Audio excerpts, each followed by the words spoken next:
கழிந்த நாளிலே வேதத்தின் சத்தியம் வசனங்களை குறித்து நான் உங்களோடு பேசிக்கொண்டிருந்தேன். பேசலாம். அதை குறித்து தேவ பிள்ளைகளுக்கு ஒரு தெளிவுகள் உண்டாகும்படியாக இன்றைக்கும் அந்த நிலையை நான் தொடர்வதற்காக விரும்புகிறேன். அல்லேலூயா. ஏன் சத்தியத்தை கேட்க வேண்டும், கை கொண்டு வாழ வேண்டும் என்றால், நான் கழிந்த நாளில் உங்களுக்கு நான் சொல்லும்போது தீமோத்தேயு புஸ்தகத்தில் 2 வசனத்தை நாம் வாசித்தோம். அதை வாசிப்போமாக. 2 தீமோத்தேயு 3ஆம் அதிகாரம் 16-17 இடங்கள். வேத வாக்கியங்கள் எல்லாம் தேவ பிள்ளைகள் அவங்களுக்கு புரிதலுக்காக. ஏனென்றால் அநேக மக்கள் வேதத்தை அதிகமாக என்ன செய்வதில்லை, வாசிப்பதில்லை. என்ன செய்வதில்லை? அடுத்து சத்தியத்தை கேட்க உற்சாகம் கொள்வதில்லை, வாஞ்சைகள் உண்டாகுவதில்லை.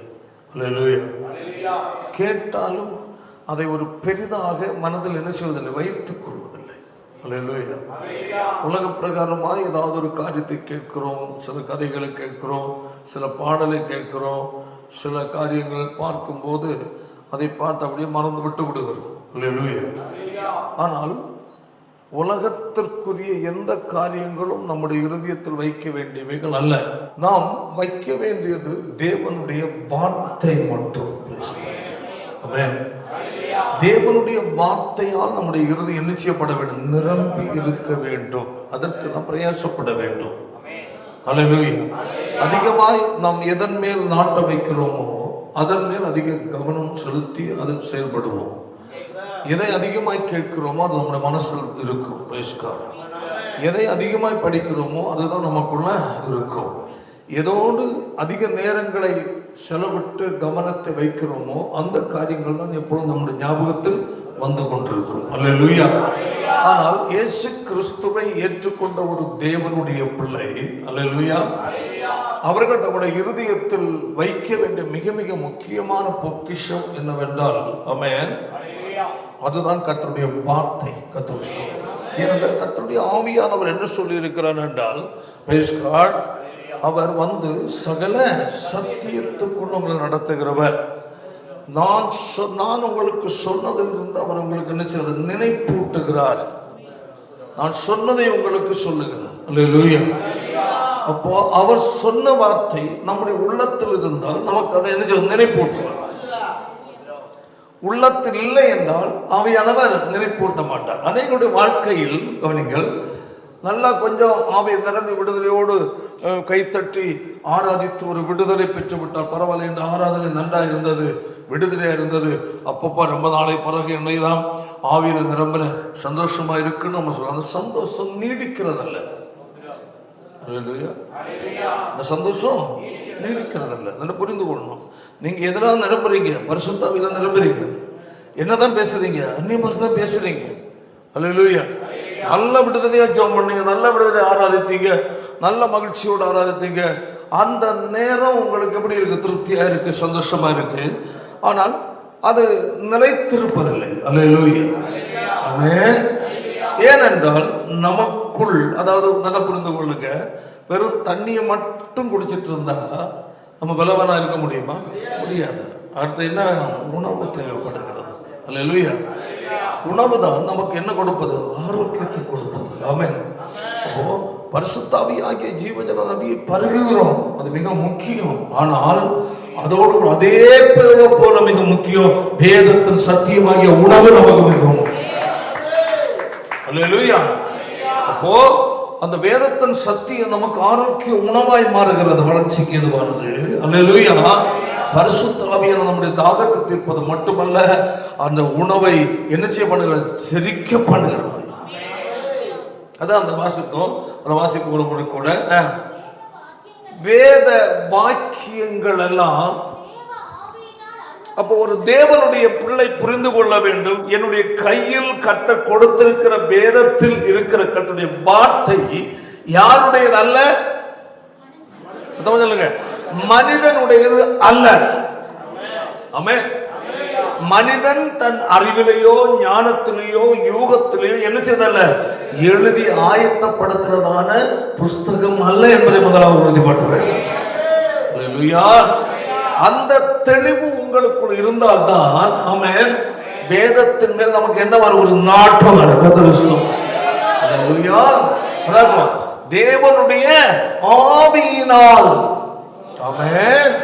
அப்போ தேவனை ஆண்டவரை பின்பற்றி வாழ்கிற பரிசுத்தவான்களை அவர் தம்முடைய ஆவியினால் நிரப்புகிறார். அல்லேலூயா. அப்ப அவர்களை தனியாய் கொண்டு போகிறார். ஆமென். யோவான் அப்போஸ்தலரை கர்த்தர் பத்மதீவு கொண்டு போனார். ஆமென். தனிமைப்படுத்தப்பட்ட போதுதான் அல்லேலூயா பரம தரிசனத்தை பார்க்க முடிந்தது. டிஸ்டர்ப் இல்லாத ஒரு சூழ்நிலை. புரியுதா இல்லையா? வேற எதுவும் உள்ள வரக்கூடாது. வேற எதன் மேலும் கவனம் செலுத்துற அளவில் ஒன்று இருக்கக்கூடாது. அதாக நான் சொன்ன ஜெபிப்பது உன் அறை வீட்டுக்குள் பிரவேசித்து என்று சொல்லப்பட்டு அல்லேலூயா. அல்லேலூயா. கவனிக்க வேண்டும். ஆமென். அப்போ தனிமையாய் கொண்டு போனார். இதற்காக பரலோக ராஜ்யத்தை குறித்து காட்ட, புதிய எருசலேமை குறித்து காட்ட, புதிய வானம் புதிய பூமியை குறித்து காட்ட, நரகத்தின் வேதனை குறித்து காட்ட, தேவனுடைய நித்திய நியாய தீர்ப்பை காட்டுவதற்காக. அதாவது அப்போ எல்லாத்தோடு கலந்திருக்கும் போது தேவ சத்தத்தை தெளிவாக கேட்க முடியாது. ஆமென். ஆமென். அதாவது தேவனை சந்திக்க நீ தனி நேரம் தனி இடம் நீ கட்டாயமாகவே எடுக்க வேண்டும். தேவனோடு நீ நேரத்தை அதிகமாக செலவிட வேண்டும். தேவனுடைய காரியத்திற்கு நீ அதிகமாக முக்கியத்துவம் கொடுத்தால் அல்லேலூயா உன்னுடைய குடும்ப காரியத்துக்கு அவர் முக்கியத்துவம் கொடுப்பார். ஹல்லேலூயா. ஹல்லேலூயா. நீ செய்கிற எந்த தொழிலும் சரி, எந்த வருமானமும் சரி, எந்த விவசாயமும் சரி, உனக்கு ஆசீர்வதிக்கப்படுவதற்கு மிக முக்கியமான மூலதனம் பிரைஸ் காட் கர்த்தரோடு கூட இருந்து கர்த்தருடைய வார்த்தையை உள்கொண்டு அல்லேலூயா கர்த்தருடைய ஆவியானவரால் நாம் பலப்படுத்தப்பட்டு வாழ்வதன் மூலம் தான் உண்டாகும். வேற எதிலையும் உண்டாகும். அதான் சொல்லுகிறான் தேவனுடைய ராஜ்யம் எதிரல்ல புசிப்புனாலே குடிப்புனால. அப்ப சாப்பாடும் உலகத்துக்குரிய நன்மையால் உண்டாகிற ஒரு மகிழ்ச்சியின் வாழ்க்கை அல்ல. ஆமென். அது என்னது? நீதியும் சமாதானமும். பாருங்க, நீதியும் சமாதானமும் அது கர்த்தருடைய வார்த்தைகள் மூலமா நமக்கு கிடைக்கிறது. அல்லேலூயா. ஆண்டவரோடு இருப்பதால் கிடைக்கிறது. ஆமென். பரிசுத்த ஆவியினால். அப்ப அதை ஒரு மனுஷன் எடுக்க முடியாதது, மனிதனால் கொடுக்க முடியாதது. அல்லேலூயா. மனுஷன் நம்மை கொஞ்சம் பரவசமா வைக்கலாம் கொஞ்ச நேரம். அல்லேலூயா. ஆமென். அது பிறகு அப்படியே போயிடும். ஆனால் தேவனுடையது நிரந்தரமா நமக்குள்ள இருக்கு. அதான் சொல்லப்பட்டது. அதாவது என்ன சொல்லப்பட்டிருக்கிறது? வேத வாக்கியங்கள் எல்லாம் தேவனுடைய கர்த்தருடைய பிள்ளைகளாகிய நம்முடைய கைகளில் கர்த்தர் கொடுத்திருக்கிற கர்த்தருடைய வார்த்தை அல்லேலூயா தேவனுடைய ஆவியினால் அருளப்பட்டது. ஆமென். மனுஷன் அடுத்த பாயிண்ட். அப்போ இந்த தேவனுடைய ஆவியினால் அருளப்பட்ட வாக்கு இதற்கு மட்டும்தான் அவர் பயன்படுத்த விரும்புகிறார். தேவனுடைய மனிதர்களாகிய தேவ ஜனங்கள் என்ன செய்வார்கள்? தேர்ந்தவர்களாய் தேவனுக்குரிய வாழ்க்கை ஆவிக்குரிய வாழ்க்கை தேர்ந்தவர்களாய் மாற வேண்டும்.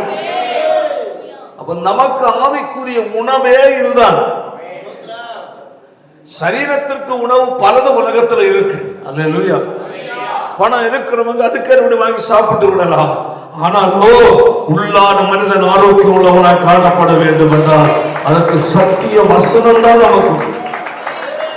அல்லேலூயா. அல்லேலூயா. பாருங்கள், இன்னும் அதான் சொல்லப்பட்டிருக்கிறது. அதனுடைய எபிரேயர்கள் நிருபம் 4:12 வாசிப்போமாக. தேவனுடைய வார்த்தை என்னது பாத்தீங்களா? எவ்வளவு அழகா சொல்லப்பட்டாங்க. அங்கே சொல்ற வேத வாக்கியம் தேவனுடைய ஆவியின். இங்க அதை உறுதிப்படுத்துகிறார். என்னது? தேவனுடைய வார்த்தை. அப்போ நம்முடைய கைகள் இருக்கிற வேத புஸ்தகம் என்னது? தேவனுடைய வார்த்தை.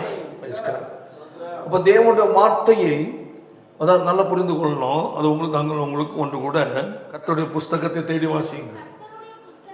என்னது? கர்த்தருடைய புஸ்தகம். என்னது இது? என்ன புஸ்தகம்? அதான். அப்போ எவ்வளவு சத்திய வேத வசனத்தை எவ்வளவு மேன்மையாக கனமாக நாம் பார்க்க வேண்டும் என்பதாக இதனுடைய அர்த்தம். கர்த்தருடைய புஸ்தகத்தை தேடு. அல்லேலூயா. ஏனென்றால் அது மூளை அறிவின் அடிப்படையில் நம்ம அறிய முடியாது. அந்த புஸ்தகத்தை என்ன செய்யணுமா? தேடி வாசி. அல்லேலூயா. நம்ம அங்க வாசித்தோம் என்னது? தேவனுடைய வார்த்தையானது ஜீவனும் வல்லமை. அப்ப இதை நம்ம என்ன செய்யணுமா? தேடி வாசிக்கணுமா? ஏன்? அதாவது பார்த்தோம், தேவனுடைய வார்த்தை என்ன உள்ளது? ஜீவனும் வல்லமை உள்ளது என்று சொல்லப்பட்டிருக்கு. அல்லேலூயா. இதனால் இது தேவ வார்த்தை என்றும் வேத வாக்கியம் தேவ ஆவியினால் அருளப்பட்டது என்றும் கர்த்தருடைய புஸ்தகத்தில் உள்ள வார்த்தைகள் என்றும் சொல்லப்பட்டிருக்கிறபடியினால் உலக அறிவை பயன்படுத்துகிற மனுஷன் வேதத்தின் மர்மத்தை என்ன செய்ய முடியாது? புரிய முடியாது. அல்லேலூயா. Praise the lord. அப்போ வேதத்தின் சத்தியங்களை புரட்ட காரணம், வேதத்தின் சத்தியம் அது சரியில்லை, முரண்பாடா இருக்கு. அதெல்லாம் யாரோ எழுதுனது, மனுஷன் எவனோ எழுதுனா அதை போய் கொண்டு நடக்கிறாங்க என்றெல்லாம் ஏன் பேசுகிறான் என்றால், அல்லேலூயா, அல்லேலூயா, இந்த ரகசியத்தை அவன் அறிய வேண்டும் என்றால் தேவனுடைய பரிசுத்த ஆவியினால் மட்டும்தான். அல்லேலூயா. தேவனுடைய பரிசுத்த ஆவியை ஆவியானவரோடு இணைந்து வேதத்தின் சத்தியத்தை தியானித்து வாசித்து அந்த உதவி கேட்காமல் இருந்தால், அல்லேலூயா, வேதத்தில் இருக்கிறதை அவன் உலக அறிவின்படி பார்த்தால் அவனுக்கு அது பிடிக்காது, புரியாது, அவனுக்கு அது வெறுப்பாகத்தான் இருக்கும். அதை அவன் என்ன செய்ய மாட்டான்? ஏற்றுக்கொள்ள மாட்டான். இந்த உலகத்துல பெருங்கூட்டம் இது என்ன செய்யுது? ஒதுக்குது. ஆமென். இன்று கிறிஸ்தவர்களிலும் பெருங்கூட்டம் என்ன செய்யுத? ஒதுக்குது. ஒதுக்கிட்டு சாத்தான் என்ன செய்யறான்? இதற்கு நேரம் கொடுக்க விடாமல் ஆடல்லையும் பாடல்லையும் சொல்ல புரியுது இல்ல? அந்த பொழுதுபோக்குக்கு நேராய் மனது போய்விட்டால் உள்ள ஒரு கலகலப்பும் ஒரு மகிழ்ச்சி மாறுபட்ட ஒரு நிலை, மாயையான மகிழ்ச்சிகள் உண்டாகும். அதற்கே நாட்டம் உண்டாகும். அங்கேயே நம்முடைய நேரத்தை செலவிட்டு விடுவார்கள். ஆனால் அது தற்காலிகம். அல்லேலூயா. நிரந்தரமானது வேதத்துக்குள் தான் இருக்கிறது. ஆமென். அதாவது சத்தியம் இல்லாத இடம் உனக்கும் எனக்கு உரிய இடம் அல்ல. சத்தியம் போதிக்கப்படவில்லை என்றால் அது தேவ ராஜ்யத்துக்கு தகுதி அடைகிற சபை அல்ல என இருந்தால், அல்லேலூயா, சத்தியம் ஒன்று மட்டுமே ஒருவர் ஆயத்தப்படுத்த மறந்து விடக்கூடாது. அதான் பேதுரு சொன்னபடி நாங்கள் யாரிடத்தில் போவோம்? நித்திய ஜீவ வசனங்கள் இருக்கு உங்ககிட்ட. அல்லேலூயா. நாங்கள் யாரிடத்தில் போவோம்? உம்முடைய வார்த்தை உம்மிடத்தில் மட்டும்தான் இருக்கிறது. அல்லேலூயா. பாருங்க, ஸ்தோத்திரம் உண்டாவதாக. அப்போ மனுஷன் வாசித்தோம். ஆனாலும் கூட ஒரு முறை கூட அந்த வசனத்தை உங்களுக்கு நான் ஒன்று கூட ஞாபகப்படுத்த விரும்புகிறேன். அந்த 1 கொரிந்தியர்ல 2வது அதிகாரம் 11 வாசிக்க பார்க்கலாம்.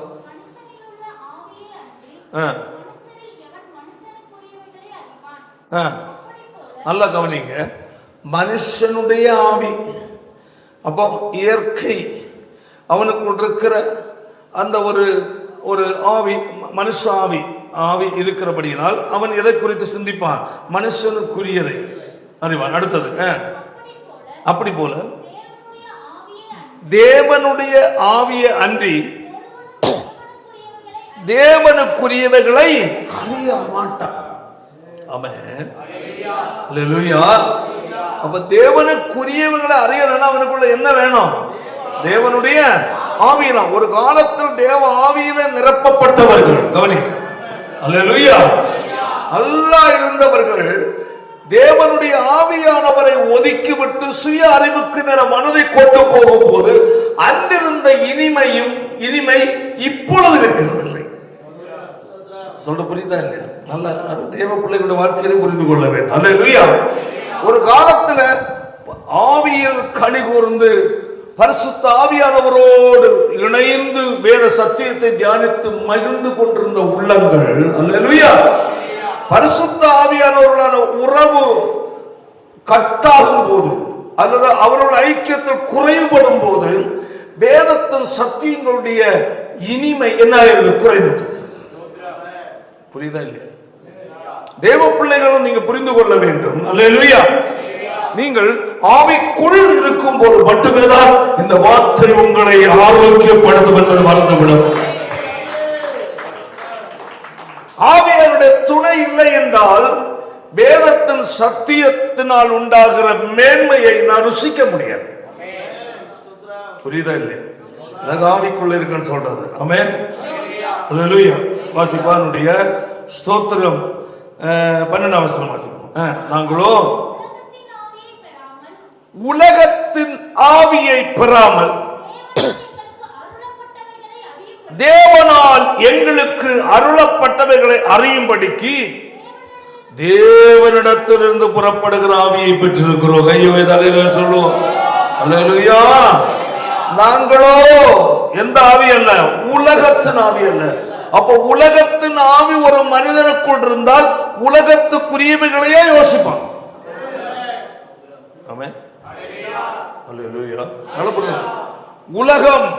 உலகத்தில் ஏராளம் நிரம்பி கிடக்கிற மாயை, ஆடம்பரங்கள், ஆடம்பரங்கள் ஏராளம். அல்லேலூயா. மற்றும் உலகத்தில் செல்வங்கள், சொத்துக்கள், அது இது, பதவிகள், புகழ்கள் எல்லாம் இருக்கு. அல்லேலூயா. அப்போ உலகத்தின் ஆவியினால் நடத்தப்படுகிற ஒரு மனுஷன், அவன் கர்த்தருடைய பிள்ளையா இருந்தாலும் சரி, ரட்சிக்கப்பட்டவனா இருந்தாலும் சரி, அல்லேலூயா, உலகத்தின் ஆவியினால் ஆட்கொள்ளப்பட்ட ஒரு மனிதனுடைய மனதில் எப்பொழுதும் எதை குறித்து சிந்திப்பான்? உலகத்தை குறித்து சிந்திப்பான். அல்லேலூயா. பரவாயில்ல, வீடு நல்லா இருக்க, இது மாதிரி ஒன்று கட்டிடுவோமா? ஓகே, வீடு தேவை. ஆனால் பார்க்குறதெல்லாம் ஆசைப்பட்டா தவறு. சரி, நமக்கு இவ்வளோ இது இருந்தால் நல்லா இருக்கும், அதிலும் நல்லா இருக்கும், இத்தனை ஏக்கர் இருந்தால் நல்லா இருக்கும். அப்படி உலக பிரகாரமான சம்பாத்தியங்களும் உலக பிரகாரமான வளர்ச்சி முன்னோக்கி போகுது. எல்லாத்த குறித்த எண்ணங்கள் ஓடிட்டுருக்கு. இப்போ ரியல் எஸ்டேட் பண்ணுறதுனாலே எப்போ பார்த்தாலும் அவன் லாபம் எடுத்து சேர்க்கணும்னு நினைப்பான். என்னங்க ஸ்கொயர் ஃபீட்டு இயற்கையாகவே நார்மல் ஒரு 1500 சொல்லுவாங்கன்னு வச்சுக்கிடுவோமே. இவன் சொல்லுவான் 2500 ஸ்கொயர் ஃபீட்டுன்னு சொல்லுவான். ஏன்னா அவனுக்கு என்ன ஆசை இருக்குது? பண ஆசை. பணம் என்பது உலகத்தில் உள்ளது. அல்லேலூயா. அப்போ அதில் எப்படியா இருந்தாலும் அதில் பொடிந்து போகாதபடி லாபம் எடுக்க நம்ம முயற்சிப்பாங்க. அப்போது ஒரு தொழில் பிஸ்னஸ்லேயே இருக்கிறான், அவன் எப்பொழுது எதை கூட சிந்திப்பான்? பிஸ்னஸில் தான் போயிட்டுருப்பான். அல்லேலூயா. நமக்கு உலகத்தில் வாழ்வதற்கு எல்லாம் தேவை. ஆனால் உலகம் எங்கே வந்துடக்கூடாது? உள்ளே வந்துடக்கூடாது. உலகம் உள்ளே வந்துட்டாலே ஆவி மாறிப்போம். ஆவி மாறினா ஆசைகள் மாறும். பிரயாசப்படுகிற நேரமும் எந்த ஆசை இருக்கோ அதற்காக நேரம் செலவு. புரியுதா இல்லையா? தேவனுடைய பிள்ளைக்கு இல்லையா? ஒரு நபருக்குள் பண ஆசை வந்து விட்டால் பிசாசு அவனை ஈஸியாக திரும்பிடுவான். அல்லேலூயா. எங்க போனாலும் எதுல தான் கவனம் வைப்பான்? பணத்துல. அந்த பண ஆசை இருக்கிற மனுஷன் ஒரு காலமே சபைக்குள் இருந்தாலும் தேவனுக்கு கொடுக்கணும்னு ஒரு எண்ணம் வராது. தேவனுக்கு கொடுக்கணும் என்ன ஒரு எண்ணம் வராதவன் யார் தான்? பண ஆசை. ஏன்னா கொடுத்தாக்க எதுக்கு நம்ம கொடுக்கணும்? நமக்கு இது போதுமே. உலகத்தால் நம்முடைய இறுதி என்ன செய்யக்கூடாது? நிரம்பி விடக்கூடாது. உலகமும் உலகத்திலும் உலகத்தில் உள்ளவைகளிலும் அன்பு கூடாது. தான் கற்று சொன்னார். அல்லேலூயா. ஒருவன் உலகத்தில் அன்பு கொண்டால் அவனிடத்தில் என்ன இல்லை? பிதாவின் அன்பு இல்லை. அப்ப தேவன் மேல் வைத்திருக்கிற அன்பு அவனை விட்டு வெளியேறுகிறது. உலகத்தால் இறுதி நிரப்பப்பட்டிருக்கிறது. அல்லேலூயா. அதான் சொல்லப்பட்டது, நாங்களோ உலகத்தின் ஆவியை பெறாமல் தேவனால் எங்களுக்கு அருளப்பட்டவைகளை அறியும்படிக்கு தேவனிடத்தில் புறப்பட்ட ஆவியை பெற்றிருக்கிற கைகளை சொல்லும். புரியுதா இல்லையா? நாங்களோ உலகத்தின் ஆவி. அப்போ உலகத்தின் ஆவியால் நிரப்பப்பட்டவர்கள், அல்லேலூயா, அதிக சிந்தை எதைதான் இருக்கும்? உலகத்துக்குரிய சிந்தை தான் இருக்கும். அதிகமா எதற்கு தான் டைம் எடுப்பாங்க? உலகத்தில் வளர, உலகத்தில் சம்பாதிக்க, உலகத்திற்கு என்று ஓடுவாங்க. புரியுதா இல்லையா? நல்லா புரிந்து கொள்ளணும். அல்லேலூயா. அப்ப உலகத்தின் ஆவி, இப்ப பிசாசு டைரக்டா ஒரு மனுஷனுக்குள்ள நுழைய மாட்டான். தேவனை விட்டு ஒருவரை பிரிக்க வேண்டும் என்றார். அல்லேலூயா. Praise the lord. முதலாவது அவனுக்கு சில நெருக்கங்களை, கஷ்டங்களையும் கொடுப்பான். அல்லேலூயா. அல்லேலூயா. Praise the Lord. நெருக்கத்தையும் கொஞ்சம் கஷ்டத்தையும் கொடுத்த உடனே ஐயோ என்ன செய்யறது, இதிலிருந்து வெளியே வர முடியல, ஆண்டவரே அதை செய்ய, ஆண்டவர் இதை செய்ய, கொஞ்சம் ஜெபம் பண்ணி பார்ப்பான். ஆனால் ஜெபத்திற்கு சரியா ஒரு உடனே பதில் வர கொஞ்சம் லேட் ஆகும். பார்ப்போம், ஆண்டா முடியலையே என்று சொல்லிட்டு இதை எப்படி கிளியர் பண்ணுமே, அதுக்கு நம்ம அதை செய்யலாமா, உலகத்து நேரம் சிந்த போகுது, அதை செய்யலாமா, இதை செய்யலாமா, அதையும் கூட எடுத்துக்கலாமா, அங்கேயும் கொஞ்சம் எடுக்கலாமா, இங்கே கவனங்கள் அங்கே கொண்டு சத்துரு என்ன கொண்டு போகிறோம். முதல்ல கவனம் எங்கே இருந்து? தேவனிடத்தில் இருந்து. தேவனோட உறவாடுகிற மனுஷன், அல்லேலூயா, இவனுக்குள் அவன் டைரக்டா நுழைய மாட்டான். கண்கள் நிச்சை, மாமஸ்த நிச்சை, ஜீவனத்தின் பிறகு இவைகள் தேவன் பிதாமன உண்டான உலகத்தில் உள்ளது. அல்லேலூயா. அப்போ ஒரு தேவனுடைய பிள்ளை தேவன் மேல் கண்களை பதித்திருக்கிற உண்மை. அல்லேலூயா. அந்த கவனத்தை வேறு பக்கம் திருப்புவதற்கு அவன் எடுக்கிற ஆயுதங்கள் தான் உலகத்துக்குரிய காரியங்கள். நம்ம யாரோ திடீர்னு ஒருவேளை 100க்கு 99 பேர் பாவம் செய்ய மாட்டோம். என்ன செய்ய மாட்டோம்? பாவம் செய்ய மாட்டோம். அவனுடைய நோக்கம் நீ பாவம் செய்ய வைப்பதல்ல அவனுடைய வேலை. தேவன் மேல் நீ வைத்திருக்கிற அந்த சிந்தை, அந்த வாஞ்சை, அந்த அன்பு, அந்த பற்றுதல், அந்த தாகத்தை என்ன செய்யணும்? அங்கிருந்து என்ன செய்யணும்? பறிக்கணும். புரியுதா இல்லையா? புரியுதா இல்லையா? அங்கிருந்து அவன் பறித்தால்தான் அல்லேலூயா அவனுக்கு நிம்மதி. அங்கிருந்து திசை திருப்பி விட்டாலே தேவன் மேல் உள்ள அந்த நேசமும் அன்பும் குறையுது. குறைஞ்சாச்சுன்னா தேவனுடைய சமூகத்தில் முழங்கால் படிடுவதற்கு நேரங்களை எடுப்பதும் குறையும். பரிசுத்த ஆவியானவர் மேல் உள்ள தாகமும் உற்சாகமும் நிறைவும் குறையும். வேறு சத்தியத்தை கேட்க வேண்டும் நான் துடிப்பும் குறையும். வேதத்தை வாசித்து தியானிக்க வேண்டிய எண்ணங்களும் குறையும். அல்லேலூயா. இது குறைஞ்சிட்டாலே பிசாசுக்கு ரொம்ப சந்தோஷம். போக அவன் அப்படியே விட்டுருவான், அப்படியே விட்டுருவான். அடுத்தது என்ன? அங்கிருந்து எடுத்தாச்சுன்னா அடுத்து என்ன செய்வான்னு பார்த்துக்கிடுங்க. சில நெருக்கங்கள், குடும்பத்தில் சில பிரச்சனைகள், சில தேவைகள், பண தேவையா இருக்கலாம், அதான் வாழ்க்கை தேவையா இருக்கலாம். இப்படிப்பட்ட காரியங்களை என்ன செய்வான்? கொண்டு நெருக்குவான். தேவைப்படுகிற காரியத்தை கொண்டு நெருக்குவான். இயேசு 40 நாள் புசியாமலும் குடியாமல் இருந்து அல்லேலூயா ஆவியானவரால் வனாந்திரத்தை கொண்டு போகப்பட்டார். ஆமென். அவருக்கு என்ன உண்டாயிற்று? பசி. பசி இருக்கு என்பதை யார் அறிந்தான்? சாத்தான். இயேசுவிடத்தில் வந்து நீ இருந்த கல்லுகளை என்ன செய்யும்? அது முதல் வேலை அவனுக்கு அர்த்தம். ஆமென். ஆமென். அவனுக்கு வார்த்தைக்கு கீழ்ப்படிய பண்ணுவதற்காக அவன் பயன்படுத்துவது இயேசுவுக்கு எது தேவையா இருக்கு அதை வைத்தே அவன் என்ன செய்யறான்? போறான்.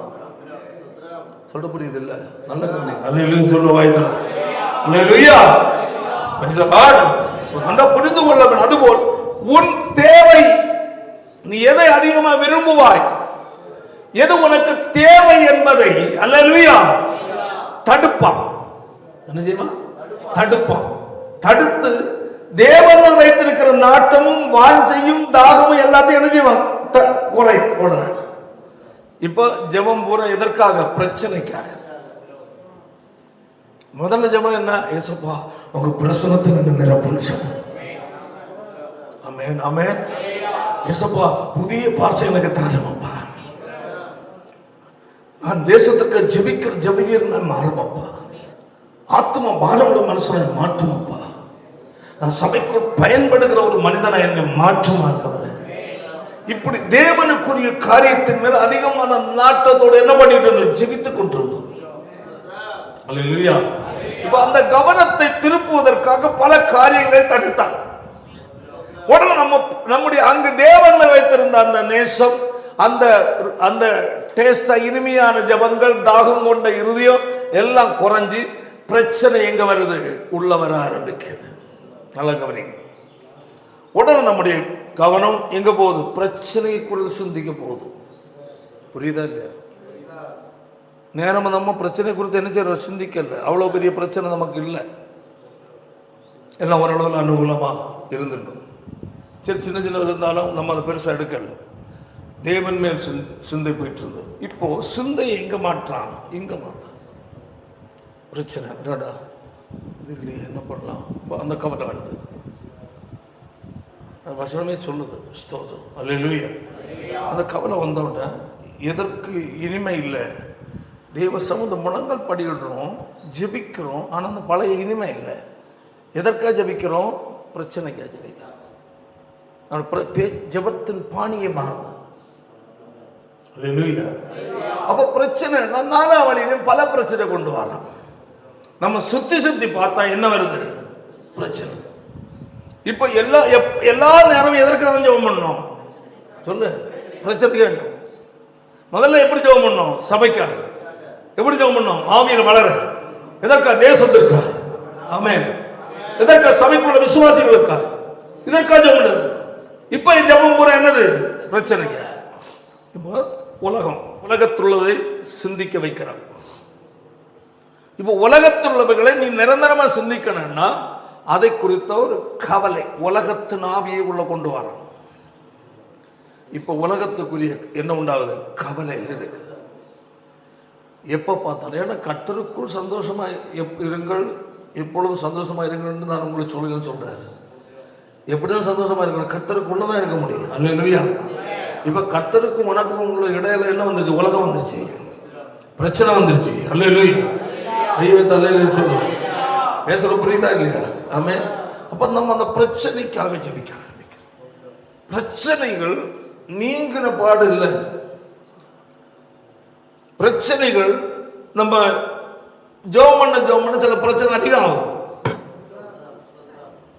நீ நீ ஜெபிக்காம இருக்கணும், அறவே ஆவியில நிரம்பாம இருக்கணும், அறவே தேவனோட நேரத்தை செலவிடாம இருக்கணும்.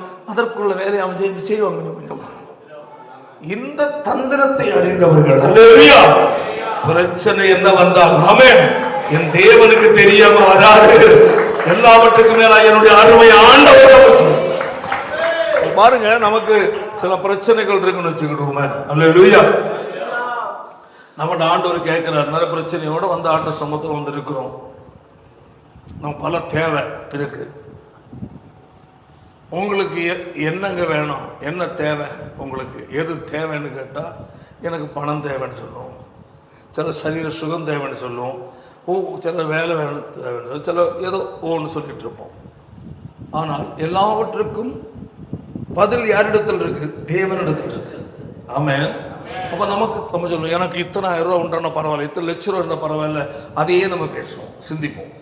ஆனால் அல்லேலூயா, கர்த்தரோடு உண்மையா இருக்க விரும்புகிற தேவனுடைய பிள்ளைகள் எனக்கு கர்த்தர் போதும் சொல்லுவாங்க. அப்ப அந்த இடத்தில் அவர்களுக்கு தங்களுக்கு இருக்கிற தேவையோ பிரச்சனையோ அல்ல பெறுது. அல்லேலூயா. இந்த பிரச்சனையை மாற்ற வல்லமை உள்ள ஒருவர் இருக்கிறார். அவரிடத்திலிருந்து எனக்கு விடுதலை அல்ல, அவர் என்னோடு இருந்தால் சகலத்தை மேற்கொள்ள எனக்கு முடியும். சொல்ற புரியுது? இதுதான் அவரை நம்ம சார்ந்திருப்பது. ஆமென். பிரச்சனைக்கே ஜெபம் பண்றோம், உண்மை. அல்லேலூயா. ஆனால் உம்முடைய ஆளுகை என் மேல் வெளிப்படட்டும் ஆண்டவரே, உம்முடைய ராஜ்யம் வருவதாக. ஆமென். வரமண்டலங்கள் இருக்கிற எங்கள் பிதாவே, உம்முடைய அந்த 12 வருஷம் 6வது அதிகாரத்தில், எங்கள் பிதாவே பரிசுத்தப்படுவதாக. உம்முடைய நாமம் பரிசுத்தப்படுவது எப்படி? நல்லா புரியுது. என்னுடைய நாமத்தை எப்படி வழங்காதிருங்கள், வீணிலே ஒன்று வருது, புரியல? அங்கேயும் ஒரு வசனம் வருது, நல்லா புரியுது. இதன் இங்கே என்ன சொல்ல, உங்களுடைய நாமம். அப்போ எப்படி உங்களுடைய நாமம் பரிசுத்தப்படுவது என்றால், அல்லேலூயா, சொல்லுகிறது, இருதயங்களே அவரை நீங்கள் என்ன செய்ய, பரிசுத்தப்படுத்திக் கொள்ளுங்கள். நல்லா புரிந்து கொள்ளுங்க.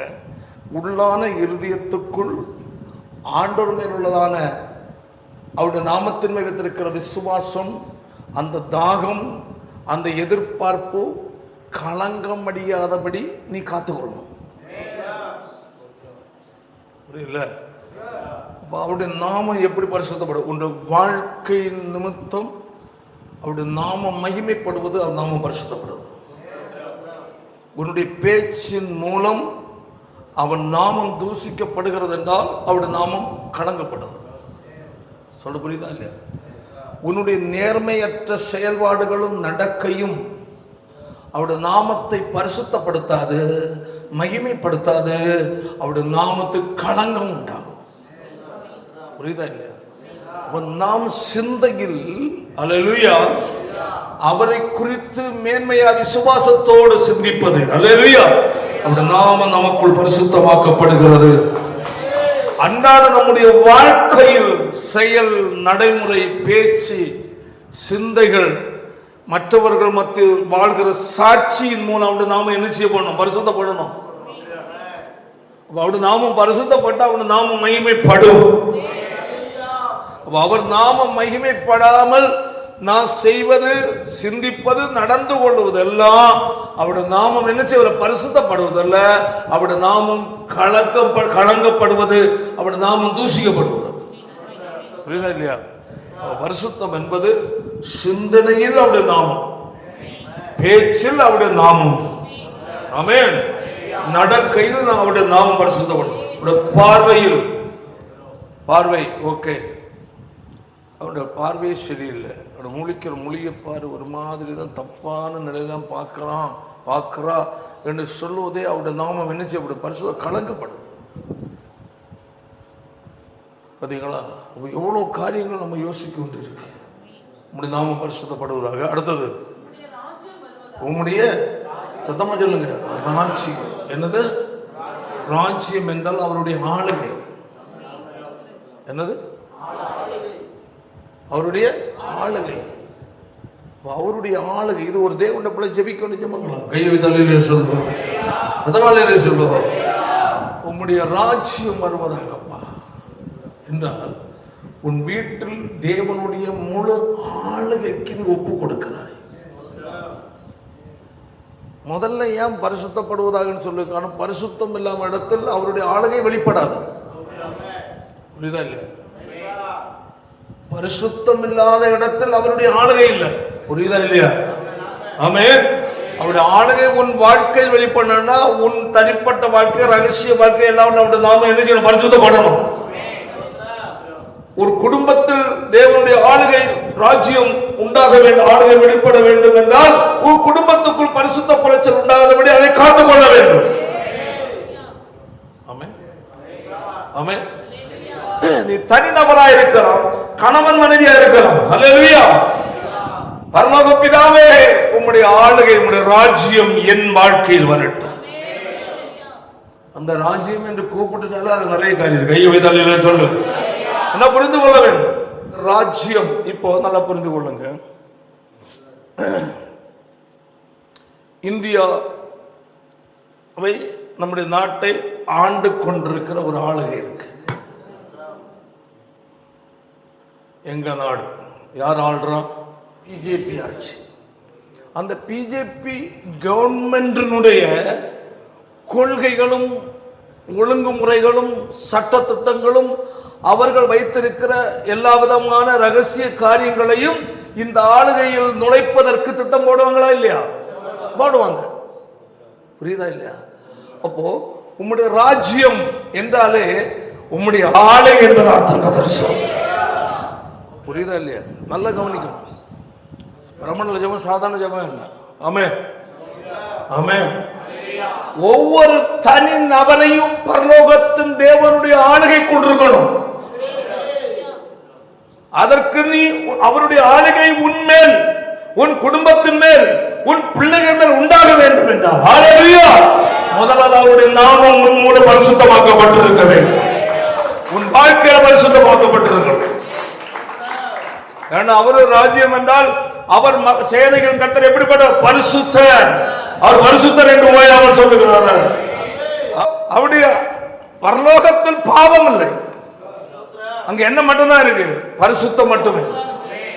என்ன மட்டும்தான் இருக்கு?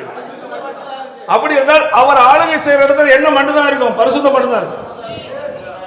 அப்போ அவருடைய ராஜ்யம் வருவதென்றால் அதில் நிறைய காரியங்கள் உண்டு.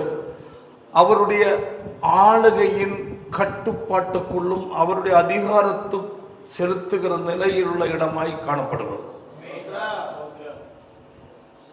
ஆமென். அப்போ அவருடைய ராஜ்யம் உன் வாழ்க்கையில் குடும்பத்தில் ஸ்தாபிக்கப்பட முதலாவது செய்ய வேண்டிய அவருடைய நாமம் முதலாவது உன் வாழ்க்கையில் என்ன செய்யப்படணும்? பரிசுத்தப்படணும். என்ன செய்யணும்? பரிசுத்தப்படணும். ஆமென். அப்ப அந்த பரிசுத்தம் உள்ள இடத்துல தான் நான் அவர்கள் மத்தியில் என்ன செய்ய வாசம் பண்ண எனக்கு ஒரு பரிசுத்த ஸ்தலத்தை உண்டாக்குவார்களாக. என்ன செய்வார்களாக? உண்டாக்குவது. எதற்காக அவர் வாசம் பண்ண? அப்ப அவருடைய ராஜ்யம் உன் வாழ்க்கையில் குடும்பத்தில் ஆளுகை செய்யணும். ஹல்லேலூயா. முதலாவது என்ன செய்யணும்? ஸ்தலத்தை நீ ஆயத்தப்படுத்த வேண்டும். ஆமென். பரிசுத்த ஸ்தலத்தை நீ ஆயத்தப்படுத்த வேண்டும். கள்ளம் கபடோடு வாழ்வதல்ல. ஆமென். பகைமை கசப்போடு வாழ்வதல்ல. எரிச்சல் பழி வாங்கும் குணத்தோடு வாழ்வதல்ல.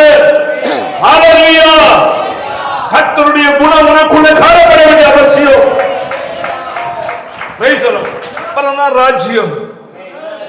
அப்போ உன் குடும்பம், உன் வீடு, உன் சொத்து சுகம் எல்லா இடத்திலேயும் யாருடைய கண்ட்ரோல்? பரலோக கவர்மெண்டுடைய கண்ட்ரோல். ஹல்லேலூயா. அதான் ராஜ்யத்தின் செயல்பாடு. அதுக்கு அப்புறம் என்ன? உனக்கு அங்க என்ன இல்லை? உனக்கு இடம் இல்லை. யார் மட்டும்தான்? சொல்லு, தேவன். அப்ப உனக்கு கவலைப்பட மாட்டேன்.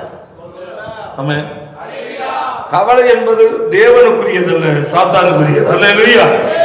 கவலைக்கு இடம் கொடுக்க கூடாது. அதான் சாஸ்திரம் என்ன செய்யாதீர்கள்? இடம் கூடாதீர்கள். தெளிந்த புத்தி உள்ளவர்களா இருங்கள், விழித்திருங்கள். ஆமென். ஏன்? ஆமென். தேவனுடைய ஆளுகை நடந்து கொண்டிருக்கிற இடத்துல ஹல்லேலூயா அந்நிய கிரியைகள் நுழைய இடம் கொடுக்க கூடாது என்பதற்கு அர்த்தம். ஏதேன் தோட்டம் காக்கும்படியா தேவன் கட்டளை கொடுத்தார். அவனுக்கு பண்படுத்த கட்டளை கொடுத்தார். ஆமென். காக்க தவறினால் உள்ள சர்ப்பம் வந்தது. தேவனுடைய ராஜ்யம் உன் வாழ்க்கையில் குடும்பத்தில் கட்டப்பட வேண்டும் என்றால் ஹல்லேலூயா நீ செய்ய வேண்டிய வேலை அதிகமாக இருக்கிற. கையை தட்டி சும்மா அவருடைய ஆளுகை வெளிப்படாது. ஆமென். தேவனுடைய ராஜ்யம் உன் குடும்பத்தில் உண்டாகணும். அவர் உன் குடும்பத்தை, உன் வாழ்க்கையை, உன்னுடைய வேலையை, உன் வருமானத்தை அவர் பொறுப்பெடுக்க வேண்டும் என்றால் ஹல்லேலூயா நீ அவருக்கு ஒரு ஸ்தலத்தை ஆயத்தப்படுத்த வேண்டிய அவசியம் இருக்கிறது. ஆமென். ராஜ்யம் வருவதாக. அடுத்தது என்னது? உம்முடைய, நல்லா கவனிச்சுங்க, உம்முடைய சித்தம் இப்போ நல்லா கவனிங்க. ஹல்லேலூயா. இப்போ பாருங்க, நான் சொன்னேன் நம்முடைய இந்திய கவர்மெண்ட் இப்போ அவர்கள் நம்முடைய நாடு பல மொழி, பல கல்ச்சரெல்லாம் நிரம்பி கிடக்கிற ஒரு நாடாக இருக்கிறதுனால ஹல்லேலூயா அவருடைய சட்டத்திட்டங்கள் எல்லாம் நுழைக்க முடியல. அப்போ அவர்கள் கண்ட்ரோலில் கிடைக்க வேண்டியிருக்கு. ஆமென். அப்போ அவர்களுடைய ஆட்சி நடக்கும்போது ஹல்லேலூயா அவர்கள் திட்டம் திட்டுனது அந்த சித்தம் தான் நம்ம நிறைவேற்றுவோம். புரியுதா இல்லையா? அப்ப அவருடைய சுத்தம் என்றால் அவர்கள் பண்ணி வச்சிருக்க என்னது? திட்டங்கள் எல்லாமே. ஆமென். அப்போ தேவனுடைய ராஜ்யம் உன் குடும்பத்தில் உன் வாழ்க்கையில் அந்த ராஜ்யம் கட்டப்படும் போது, ஆமென். அடுத்தது அங்கே அவன் குடும்பத்தில் உன் வாழ்க்கையிலையும் யாருடைய சித்தம் தான் நடக்கணும்? சித்தமா சொல்லுங்க. யார் ஆளுகிறாரோ அவருடைய சித்தம் நிறைவேற வேண்டும். புரியுதில்ல? தேவன் தான் உன்னை உன் குடும்பத்தை ஆளுகிற ராஜாவா இருந்தார். உன் வாழ்க்கையிலும் சரி உன் குடும்பத்திலும் சரி யாருடைய சித்தம் தான் நிறைவேறணும். அப்ப தேவ சித்தத்திற்கு மாறாக நீ சிந்திக்க கூடாது. தேவ சித்தத்துக்கு மாறான ஜெபம் உன் வாயிலிருந்து ஏறெடுக்கப்படக்கூடாது. ஆமென், ஆமென், ஆமென். அல்லேலூயா. நாம் நம்முடைய வாழ்க்கை நம்முடைய குடும்பங்களை இந்த நிலைக்கு நேராக சரியா நீங்கள் கொண்டு வந்துட்டா, அல்லேலூயா, அல்லேலூயா, உங்களுடைய குடும்பம் ஒரு பரலோக ராஜ்யத்தோட நிழலாட்டமாய் மாறும். உங்கள் வாழ்க்கை பரலோக ராஜ்யத்தினுடைய வாழ்க்கைக்கு ஒரு நிழலாட்டமாய் மாறும்.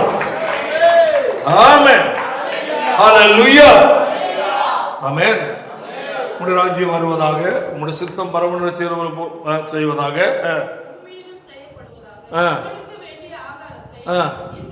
அதுக்கு அப்புறம் உனக்கு கவலை இல்லை. என்னது? உனக்கு என்ன கிடைக்கும்? சத்தமா ஆண்டவரே சாப்பிட வழி இல்லை ஆண்டவரே நீ கெஞ்சிட்டு கிடக்க மாட்டேன். ஆமென், அல்லேலூயா. எங்களுக்கு தேவையான ஆகாரத்தை இன்று எங்களுக்கு தாரும், நாளைக்கும் கூட சேர்த்து தாரான. ஆமென், ஆமென். அதான் அன்றென்று கொடுக்கிறவர். என்னது? நம்ம அப்படி ஆண்டவரே நான் ஃப்ரிட்ஜில் வச்சு 6 மாதம் வரை புழு யார் வரை தின்றேன். அப்போ ஆண்டு சொல்ற ஏன்னா எங்களுக்கு என்ன வாசிப்பது பாயிண்ட் அப்படின்ற வியாதி வராது அந்த சாப்பிட்டா. ஆமே, நமக்கு நிறைய பேர் வியாதி வர காரணமே என்னதான்? ஃப்ரிட்ஜு தான்.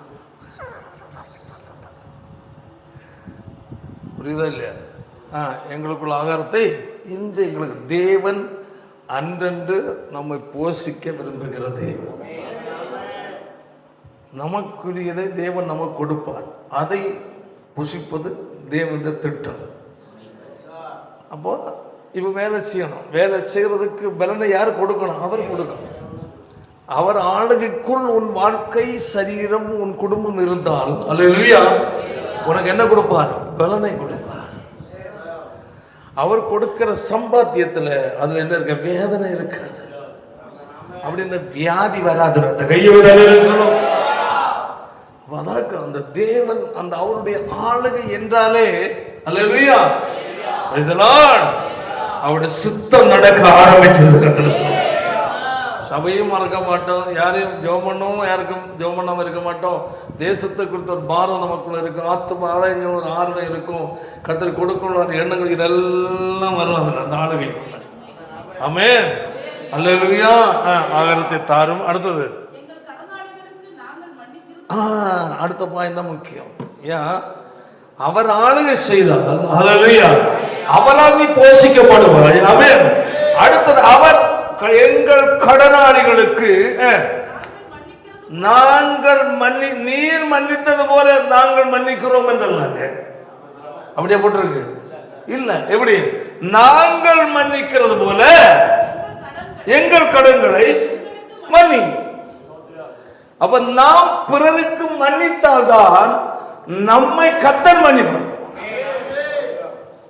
புரியுதில்ல? ஏன் கட்டப்பட்டிருக்கிறோம்? ஏன் விடுதலை இல்லாமல் இருக்கிறோம்? அல்லேலூயா, ஆமென். உனக்கு எதிராக தீங்கு செய்த நபரை நீ என்ன செய்யவில்லை? மன்னிக்கவில்லை. உனக்கு எதிராக பேசின நபரை நீ மன்னித்தவர்களை ஏற்றுக்கொள்ளவில்லை. உன் இருதயத்தில் பகைமையை சுமந்து கொண்டிருக்கிறார். உன் இருதயத்துக்குள் வெறுப்பை சுமந்து கொண்டிருக்கிறாய். ஆமென். உன் இருதயத்துக்குள் கசப்பை சுமந்து கொண்டிருக்கிறாய். அல்லேலூயா. நீ மன்னிக்காததால் உன்னுடைய அநேக பாவங்கள் இன்னும் மன்னிக்கப்படவில்லை. அது மன்னிக்கப்படாததால் உனக்கு சமாதானம் இல்லை. ஆமென். குடும்பத்தில் சமாதானம் இல்லை, சம்பாத்தியத்தில் சமாதானம் இல்லை, வருமானம் வந்தாலும் நிம்மதி இல்லை, எல்லாத்து குழப்பமே என்னதான்? உனக்கு உள்ள இருக்கிறதான உன்னை கீழ்ப்படியாமல் சொல்லுவோம். கர்த்தருடைய வார்த்தைக்குள் வா. ஆமென். கர்த்தருடைய வார்த்தை உன்னுடைய இடைப்படுகிறதா? ஆமென். உடனடியாக சரண்டராக கற்றுக்கொள். மன்னித்தருளும்.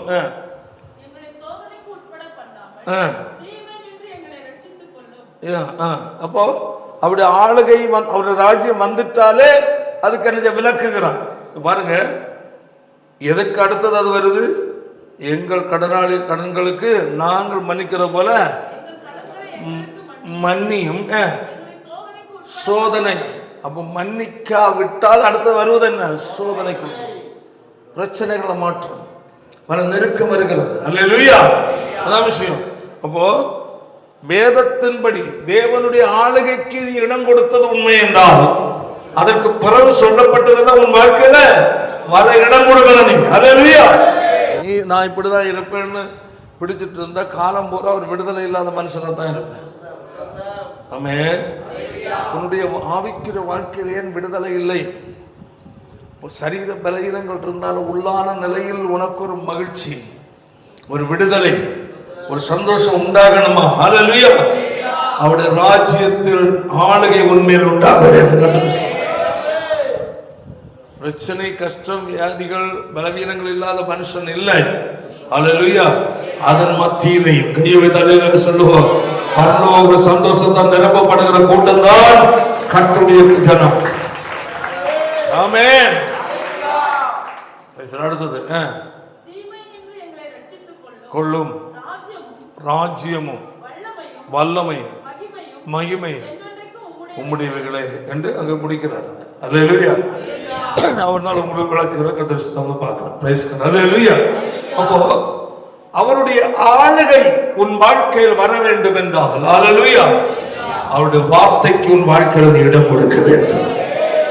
அவருடைய ராஜ்யம் உன்னில், உன் குடும்பத்தில் ஸ்தாபிக்கப்படுவதற்காக, அல்லேலூயா, தேவன் உன்னுடைய வாழ்க்கையோட வார்த்தையை அனுப்புகிறார். ஆமென். என்ன? தகாததை உள்ளே விட்டு அகற்றி, ஆமென், அவர் சொல்லுகிறது என்ன? என்னுடைய ராஜ்யத்தை உன் வாழ்க்கையில, என்னுடைய ஆளுகையை ஒரு குடும்பத்துல நான் நிறைவேற்ற விரும்புகிறேன். அதனால் நீ செம்மைப்படுத்து. ஆமென். அப்ப தேவனுடைய வார்த்தையை ஏன் நமக்கு கர்த்தர் பேசுகிறார்? அந்த தேவனுடைய வார்த்தையான எப்படிப்பட்ட ஜீவனும் வல்லமை உள்ளது. ஜீவனும் வல்லமை உள்ள வார்த்தை எதற்காக கர்த்தர் நமக்கு கொடுக்கிறார் என்றால், அவருடைய ஆளுகை நம்ம கடந்து வருவதற்கு வழியை என்ன செய்வது? ஆயத்தம். ஆமென். ஆமென். ஆமென். அவருடைய ஆளுகையும் அதிகாரமும் வல்லமையும் உன் வாழ்க்கையில் நடத்தப்பட வேண்டும் என்றால் தேவனுடைய வார்த்தை உன்னுடைய உள்ளான இருதயத்தை செம்மைப்படுத்த வேண்டும். செம்மைப்படுத்த அதற்கு நீ இடம் கொடுக்க வேண்டும். ஹல்லேலூயா. ஆமென். கர்த்தர் வார்த்தை நமக்கு நேராக கடந்து வரும்போது ஒரு தேவனுடைய பிள்ளை அதற்கு நம்மளை ஒப்பு கொடுக்க ஆரம்பிச்சிட்டேன்னாலே தேவனுடைய ராஜ்யம் உன் வாழ்க்கையில கடந்து வந்துடுது. அந்த ராஜ்யத்தின் சொந்தக்காரர் சர்வ வல்லமுள்ள தேவனாகிய கர்த்தர். அவன் தான் ராஜாதி ராஜாவான் குடும்பத்தில் இருக்க போதும். நம்ம வீடுகள் எல்லாம் நம்ம எழுதி வைப்போம், இந்த வீட்டின் தலைவர் இயேசு. என்னது? அதான் சொல்லுங்க. அப்ப அதுக்கு அர்த்தம் வீட்டின் ராஜா யாரு? இயேசுன்னு அர்த்தம். ஆமென். ஆனா அவன் தலைவர் இயேசுவா இருந்தால் அந்த தலைவருக்கு பிரியமானதான் வீட்டுக்குள்ள நடக்கணும். ஆனா வீட்டுக்குள்ள நடக்கிறது பூரா தலைவருக்கு பிரியம் இல்லாத சினிமா, டிவியில சினிமா பார்க்கறது, வீணா இருந்துட்டு பண்றது. அப்ப தேவனுடைய ராஜ்யம் அவருடைய ஆளுகைக்குட்பட்ட வீடு அந்த சண்டை வருமா? சொல்லு. வராது. கெட்டாலத்தை வருமா? வராது. அடிதடி வருமா? வராது. பகைமை வருமா? வராது. மகிழ்ச்சியா இருக்கு. காரணம் ஆவியாருடைய ஆளுகை என்றாலே ஹல்லேலூயா, சந்தோஷத்தின் ஆளுகை. ஆமென். ஹல்லேலூயா. சரி. அப்போ தேவனுடைய வார்த்தையானது ஜீவனும் வல்லமை உள்ளதாயும் இருவரும் கருக்குள்ள எந்த பட்டயத்தில் கருக்கானதாயும் ஆத்துமாவை ஆவியையும் கணுக்களை ஊனையும் உருவ குத்துகிறதாயும் இருதயத்தின் நினைவுகளையும் யோசனைகளையும் வகையா நம்முடைய இருதயத்தில் இருக்கிற எண்ணங்கள், யோசனைகளை என்ன செய்கிறதா? எது தேவனுக்குரியது, எது தேவனுக்கு பிரியமில்லாதது, ஆமென், எது ஆவிக்குரிய சிந்தை, எது மாம்சத்துக்குரிய சிந்தை என்பதை என்ன செய்ய சுட்டிக்காட்டு. புரியுதுல்ல? பரிசுத்த ஆவியானுடைய வேலையாகத்தான் கர்த்தருடைய வசனத்தின் மூலமாக நம்முடைய உள்ளத்தை, இருதயத்தை செப்பனிடுவார். அல்லேலூயா. அந்த செய்தி கர்த்தருடைய இருபுறம் கருக்குள்ள பட்டயமாய், அல்லேலூயா, கூர்மையான பட்டயமாய் தேவனுடைய வார்த்தையின் மூலமாய், ஆமென், அதை இருதயத்தின் எண்ணங்களை பிரிக்கிறது, வகையறுக்கிறது. எது மாமிச சிந்தை, எது ஆவியின் சிந்தை, எது தேவனுக்கு உனக்கு உரிய தொடர்பை துண்டிப்பது, எது உனக்கும் தேவனுக்கு உறவை வலுப்படுத்துவது என்று பிரித்து காட்டுவது. அல்லேலூயா. அதான் தேவனுடைய வார்த்தையினுடைய வேலை. அல்லேலூயா. அப்போ நாம் தேவனுக்கு பிரியமல்லாத ஒரு சிந்தையோடு நாம் இருப்போம் என்றால், அல்லேலூயா, அந்த வார்த்தை நம்முடைய உள்ளத்தை என்ன செய்யும்? குத்தும், தொடும். அப்ப நமக்குள் இருக்கிற அந்த சுபாவத்தை, குணத்தை என்ன செய்யும்? சுட்டி காட்டு. நீ இந்த எண்ணத்தோட இருக்கிற, இந்த சிந்தை உனக்குள்ள அப்பப்ப இடம் கொடுக்கிற, அதை விட்டுருன்னு சொல்லி எச்சரிக்கணும். உடனே நம்ம என்ன செய்யணும்? அதுக்கு அடிமணிஞ்சிடணும். புரியுதா இல்லையா? ஆண்டவரே, நான் உடனே விட்டுறப்பா, உமக்கு பிடிக்காத எண்ணம் எனக்கு வேண்டாம். பாருங்க, ரோமர்ல 12வது அதிகாரம் 2ஆம் வசனம் வாசிங்க. நல்லா புரியுது. இந்த பிரபஞ்சத்திற்கு, உலகத்திற்கு ஒத்த வேஷம், நன்மையும் இன்னதென்று பகுத்து அறியத்தக்கதாக மனம் என்ன செய்யப்படணுமா? சத்தமா சொல்லுங்க. புதிதாகணும். உள்ள என்னது? புதிதாகிறதுனால என்ன செய்யணும்? மறு ரூபம். அப்ப நமக்குள் இருக்கிற தேவையற்ற எண்ணங்களை என்ன செய்யணும்? ஆவியானவர் சத்திய வசனத்தின் மூலமா என்ன செய்யறார்? சுட்டி காட்டி சுத்தம் பண்ணுங்க. ஆமென். அல்லேலூயா. அப்ப அப்படி சுத்தம் பண்ண நம்ம இடம் கொடுக்கும் போது, அல்லேலூயா, நம்மிடத்தில் அடுத்தது வருகிற சுபாவம் என்னன்னா மறுரூபத்தின் குணம். கையை தட்டி கத்திர மையப்படுத்த. புரியுதா? சொல்ற புரியுதா உங்களுக்கு? அல்லேலூயா. அல்லேலூயா. நான் சொன்னேன், இருபுற கருக்குள்ள பட்டயம் ஆகிய கர்த்தருடைய வார்த்தை ஆவியானவர் என்ன செய்கிறார்? இதை ஆயுதமா எடுக்கிறார். ஆமென். எடுத்து நம்முடைய உள்ளத்தை முதலாவது என்ன செய்கிறார்? சுத்தம் பண்ணுகிறார். அதாவது உள்ள சுத்தமாகாமல் வெளியே எவ்வளவுதான் பெண் வஸ்திரம் கொடுத்தாலும் வேஸ்ட். உள்ள சுத்தமாகாமல் வெளியே என்னதான் காதலி கழுத்தினி மூக்குனி இல்லாம இருந்தாலும் வேஸ்ட். ஏன்னா நம்ம வெளி வேஷத்தை அல்ல, உள்ள மாதிரி வெளியே வரணும். அதான் உண்மை. அல்ல, அந்த வார்த்தை ஆவியானவர் நம்முடைய உள்ளான இருதயத்தை தான் கவனிக்கிறார். எதற்கு? உள்ள இருக்கிறது வெளியே போயிட்டா இவன் வாழ்க்கை பூரா என்னால் அலங்கரிக்கப்பட்டவனாய் மாறுவான், என் சுபாவத்தால் அலங்கரிக்கப்பட்டவனாய் மாறுவான். ஆமென். உங்கள் மனம் புதிதாகிறதுனாலே, அப்ப நம் மனத்தை புதிதாக்குகிறவர் யாரு? ஆவியானவர். எதை கொண்டு புதிதாக்குகிறார்? சொல்லுங்க. ஆவியான புதிதாக்குகிறார். எதை கொண்டு புதிதாக்குகிறார்? கேட்கல எனக்கு. சத்திய வார்த்தை வசனத்தின் மூலமாய் பாருங்க. 1 பேதுருல 1வது அதிகாரம் 22 வசனத்தை எடுங்கள்.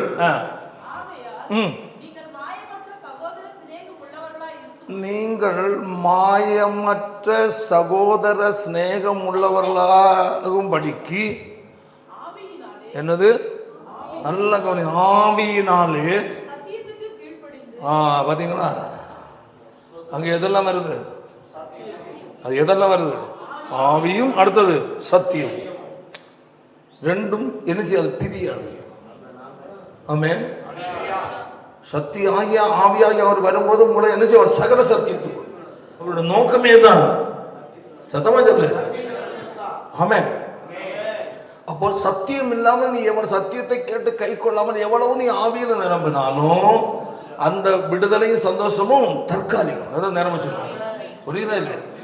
அப்போ அது கொஞ்ச நேரம் நல்ல உற்சாகம், நல்லா ஆவி நிரம்ப அந்நிய பாஷை பேசின நிறைய எண்ணெய்க்கு கிடந்துட்டு சாத்தானை கும்பிட்டு கிடக்கு. தெரியுமா இல்லையா? அப்போ அந்நிய பாஷை பேசுறது ரொம்ப கவனமாயிடும். ஆவி நிரம்புறது ரொம்ப நல்லது, முக்கியம். ஆனா அதுக்கேற்றபடி சமமாக எதுல இருக்கணும்? வசனத்துக்குள்ள இருக்கணும். ஆமென். வசனம் இல்லாத நிறைவு வேஸ்ட். வசனம் இல்லாத பரிசுத்தாவியில கைத்தட்டி பாடுவதெல்லாம் வேஸ்ட், தற்காலிகம். உன் வாழ்க்கை உறுதியாகுவது சத்தியத்தில். ஆமென். வாழ்க்கை கட்டப்பட சத்திய வசனத்தை கொண்டு ஆவியானவர் கட்டி எழுப்புகிறார்.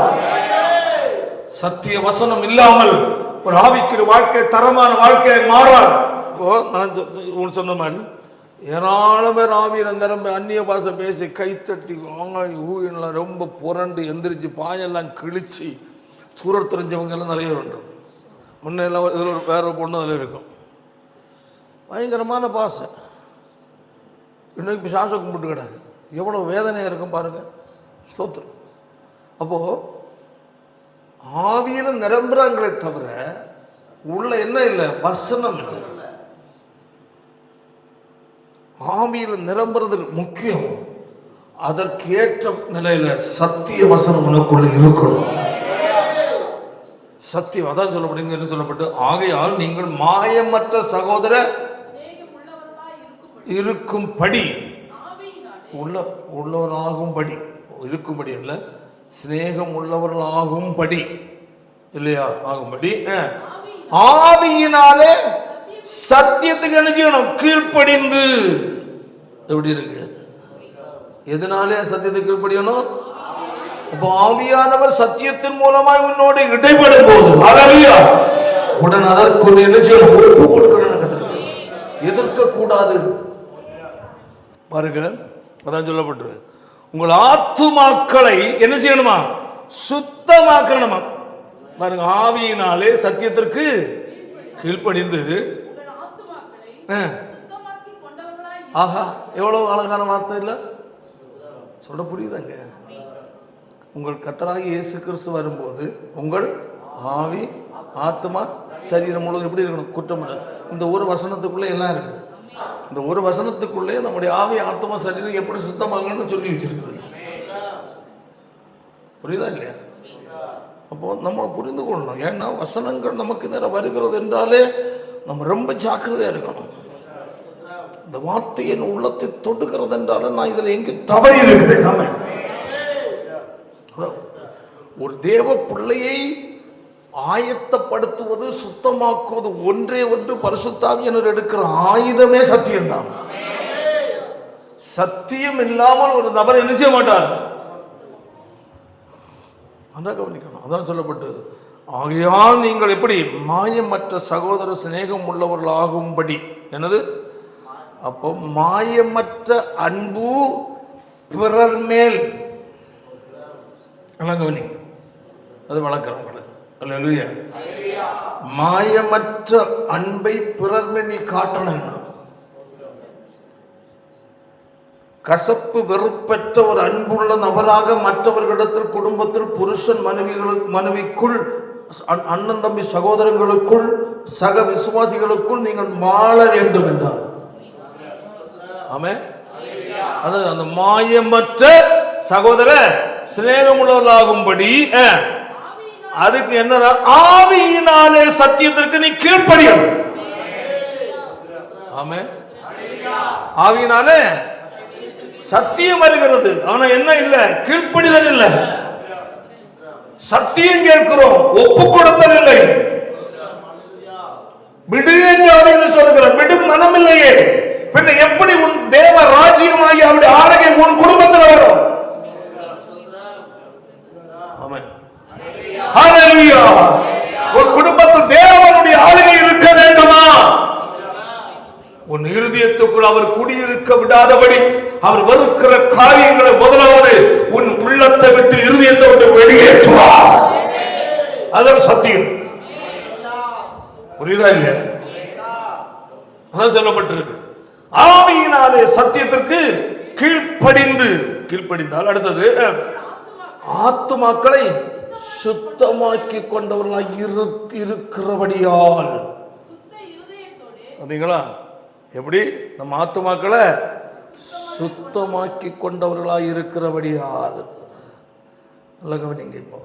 இப்போ உங்கள் ஆத்துமாக்களை நீங்க என்ன பண்ணி இருக்கிறீங்க? சத்தமா சொல்லுங்க. சுத்தமாக்கி கொண்டவர்களா இருக்கிறீங்களா இல்லையா? மண்ணினாலே மனிதனை சிருஷ்டித்து அவன் நாசியிலே ஜீவ சுவாசத்தை ஊதினான். அவன் யாரா மாறினான்?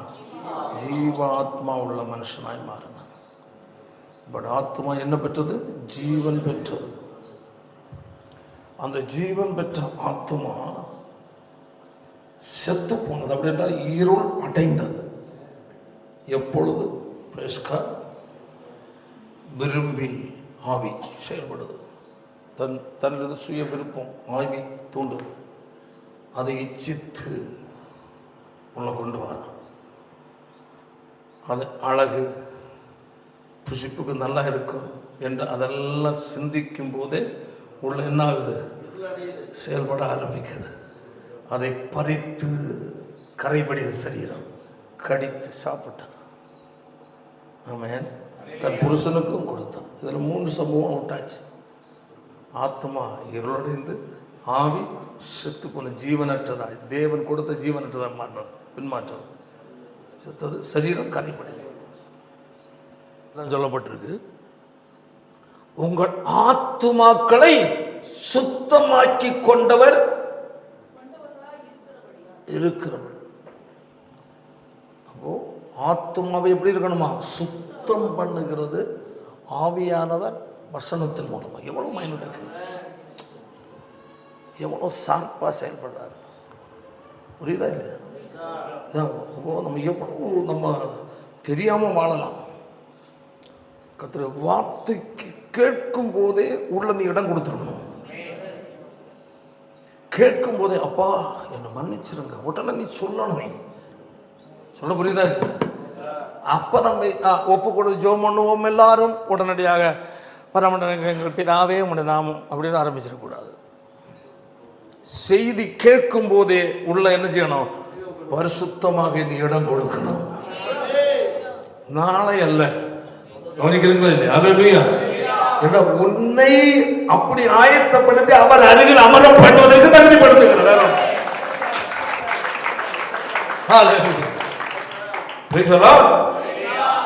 அதற்கப்போ தேவ வார்த்தைகள் செய்திகள் உன் குறைகளை அறியாமைகளை சிந்தைகளை குத்தும் போது செய்தி ஆமென். உடனே நீ நினைக்க வேண்டியது என்ன? குத்துகிறார் என்றல்ல, அப்படியே தேவனை எதிர்க்கிறார். ஆமென். என் ஆண்டவர் என்னோட, ஆண்டவரே இந்த சிந்தை எனக்குள்ள இருக்கப்பா, நான் இன்னார் மேல இப்படிதான் இருக்கிறேன், இன்னார்கிட்ட இப்படி எல்லாம் தான் பேசுறேன், இப்படி எல்லாம் தான் இன்னாரு தான் பார்த்தேன், இன்னார்கிட்ட எல்லாம் இப்படி எல்லாம் தான் பழகினேன். ஐயோ என்ன மன்னிச்சிருக்கப்பா என்று அந்த நேரமே உனக்குள்ள என்ன செய்யணும்? பிரேயர் ஓடணும்.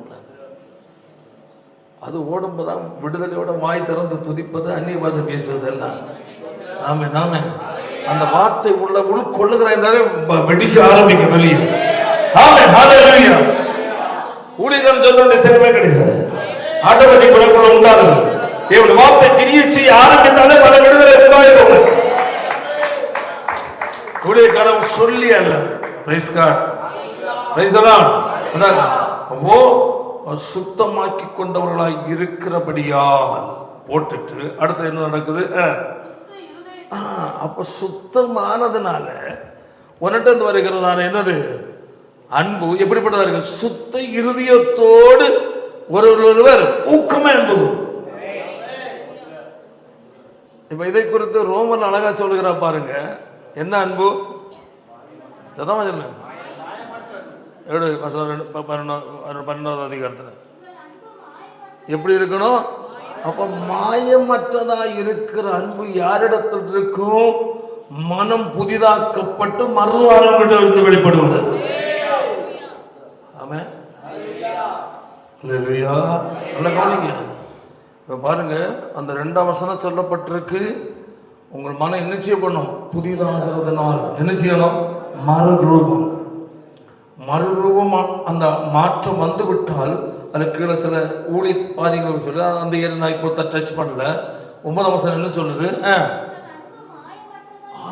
அப்போ மனம் புதிதாக்கப்பட்டால்தான் நீ பிறரிடத்தில் பாராட்டுகிற அன்பு எப்படி இருக்கும்? மாயம் இல்லாததா இருக்கும். புரியுதா இல்லையா? அப்போ இனி யாருமே எரிச்சலாக பேச மாட்டீங்கன்னு நினைக்கிறேன். அப்படிதானே? யாரையும் பகையாக மனசுல நினைச்சிட்டு நடக்க மாட்டீங்கன்னு நான் நினைக்கிறேன். ஏன்? வசனம் உங்களுக்கு இடைப்பட உங்களுக்கு தான் பேசணும். யாரிடத்தில் நீங்க சுத்த இருதயத்தோடு தான் பேசணும். பகை இருதயத்தில் கொண்டு நடந்தாலே ஒன்றில் தேவன் இல்லை. இயேசுவே அல்லேலூயா ஸ்தோத்திரம் சொல்லலாம். யார் இல்லை? தேவனற்றவன். பகையும் கசப்பும் இருக்கிற இருதயத்தில் தேவனுக்கு இடமில்லை. அதற்கு சொந்தக்காரன் சாத்தானுக்கு தான் இடம். அவனை ஆண்டு கொண்டு நடத்துகிற நபரை, அதாவது வஞ்சிக்கிற ஆவி, வஞ்சகாவி என்பது அர்த்தம். என்ன ஆவி? அப்ப வஞ்சக ஆவி ஒரு நபரை ஆளுகை செய்கிறது என்றாலே பேச்சில் வசனத்துக்கு புறமாதான் இருக்கும். பழக்க வழக்கம் வேதத்துக்கு புறமாதான் இருக்கும். ஆமென். எண்ணங்கள் பூரவே புறமாதான் இருக்கும். அவனது ஆவிக்குரிய கனி என்ன செய்ய முடியாது? எதிர்பார்க்க முடியாது. ஆவிக்குரிய கனி இருக்கு.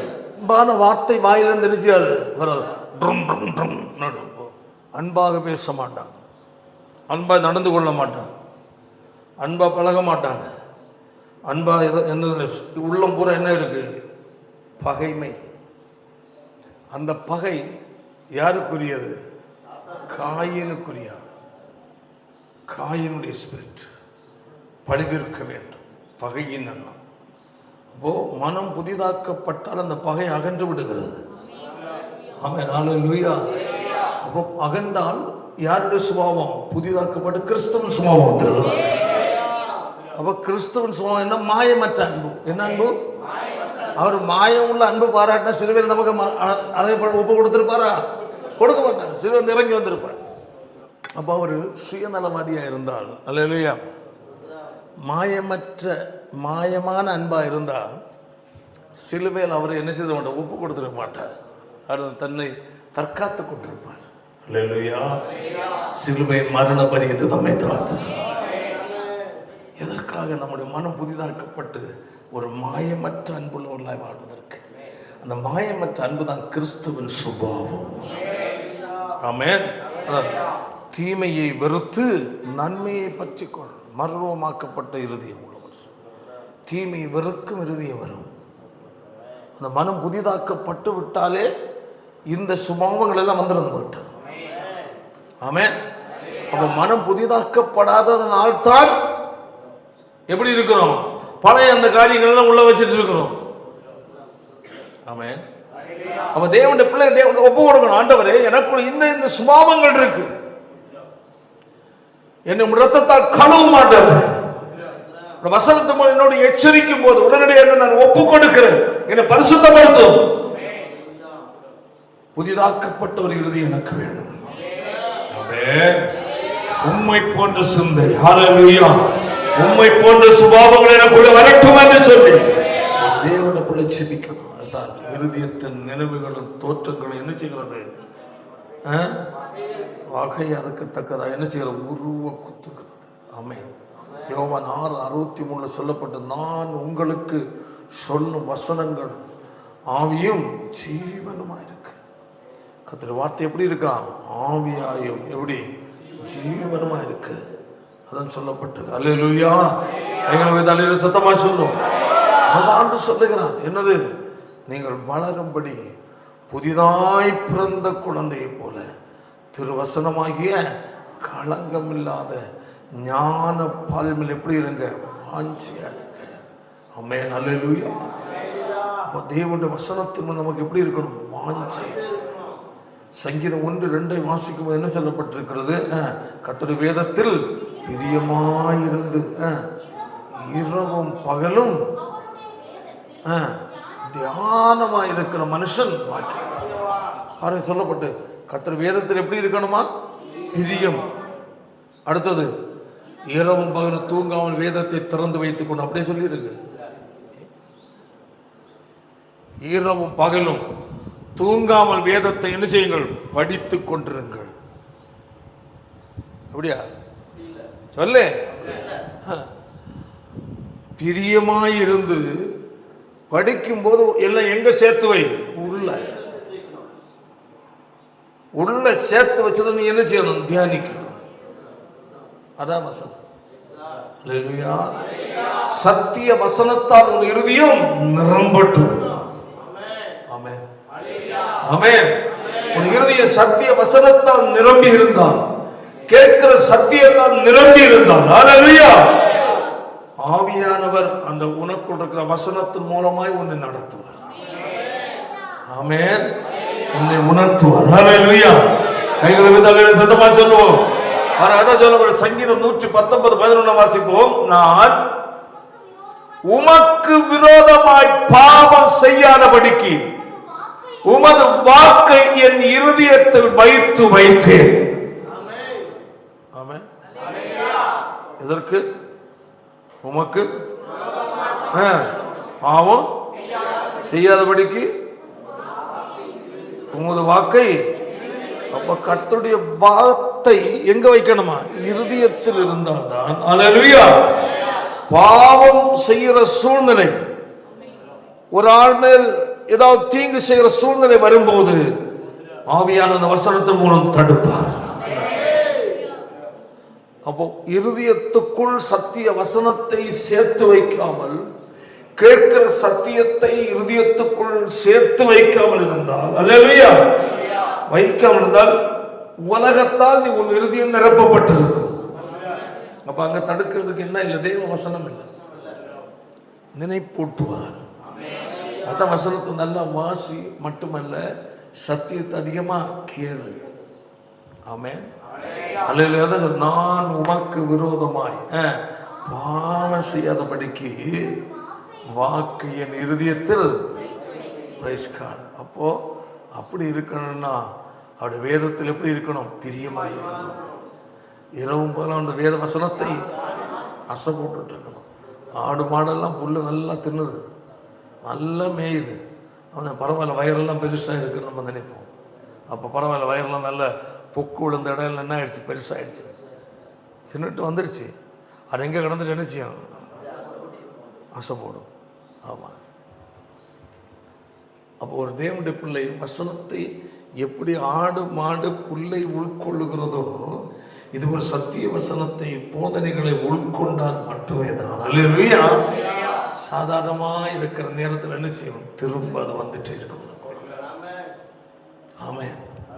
கையை தள்ளில சத்தமா சொல்லுங்க ஹல்லேலூயா. சத்திய ஆவியாகிய அவர் வரும்போது உங்களை எப்படி செய்வாரா? சகல சத்தியத்துக்குள் நடத்துவார். தம்முடைய சுயமாய் பேசாமல், ஆமென் அல்லேலூயா, அதான் அவன் தம்முடைய சுயமாய் பேச மாட்டான். ஆமென். எப்படி பேசுவாரா? தாம் கேள்விப்பட்டவைகள். அது எங்க இருக்கு? வேதத்துக்குள்ள இருக்கு. அல்லேலூயா. கேள்விப்பட்டவைகளை வரப்போகிற காரியங்கள் எங்க பைபிள்ல இருக்கு. அது ஏற்கனவே உள்ள இருக்குட்டா. அல்லேலூயா. உங்களுக்கு போதிப்பா. உள்ள இல்லைன்னா சொல்லு. வேதமும் வாசிக்கிறது இல்லை, சத்தியத்தையும் கேட்கறது இல்லை. ஏதோ வந்து கொஞ்ச நேரம் கைதட்டி போகிறோம். நிற்க முடியுமா? வாழ முடியாது. அதில் வாழ முடியாது. அந்த வாழ்க்கை வெற்றிகரமான வாழ்க்கையாக இருக்காது. அவருடைய இருதயத்தை எதனால் நிரப்பு? சத்திய வசனத்தால் நீ நிரப்பு. அல்லேலூயா. அதாவது சங்கீதத்தில் 10 சொல்லப்பட்ட அன்றியும் அவைகளால் உமது அடியில் என்ன செய்யப்படுது? எச்சரிக்கப்படுகிறது. பார்த்தீங்களா? கர்த்தருடைய வசனம் நம்மளை என்ன செய்கிறது? அந்த எச்சரிக்கிற வார்த்தை தான் நம்ம சண்டே மற்ற மீட்டிங்லாம் நமக்கு கேட்பது. பிரசங்க செய்தி அது நம்மளை என்ன செய்கிறது? எச்சரிக்கிறது. ஆமென். எச்சரிக்கிற அவைகளை கை கொள்ளுகிறதா என்ன இருக்கு? மிகுந்த பலனுண்டையா. ஆமென்.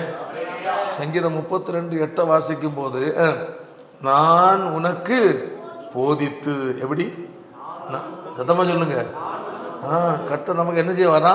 போதிப்பார். எப்படி போதிப்பாரு? எதுல இருந்து போதிப்பாரு சொல்லுங்க? பைபிள்ல இருந்தா என்ன? சத்தமா சொல்லு. பைபிள்ல இருந்து பார்த்தா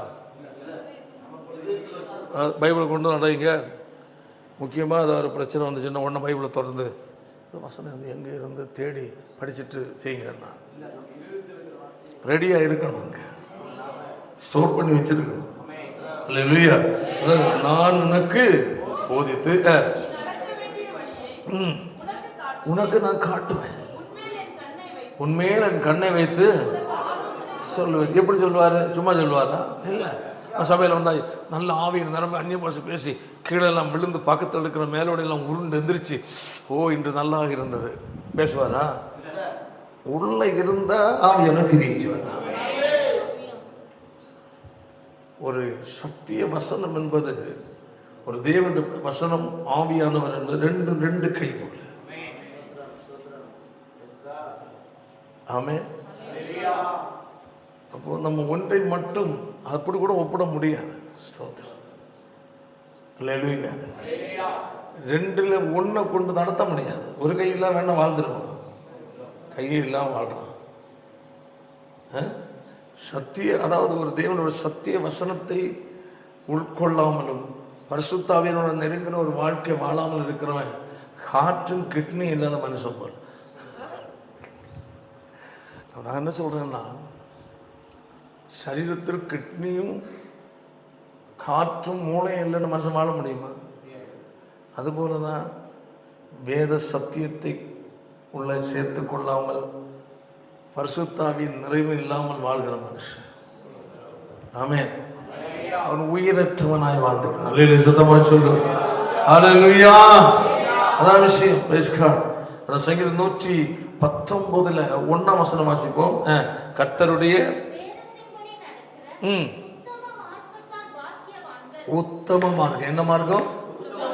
கர்த்தருடைய வேதத்தின்படி நடக்கிறவர்கள். கையை சொல்லும்.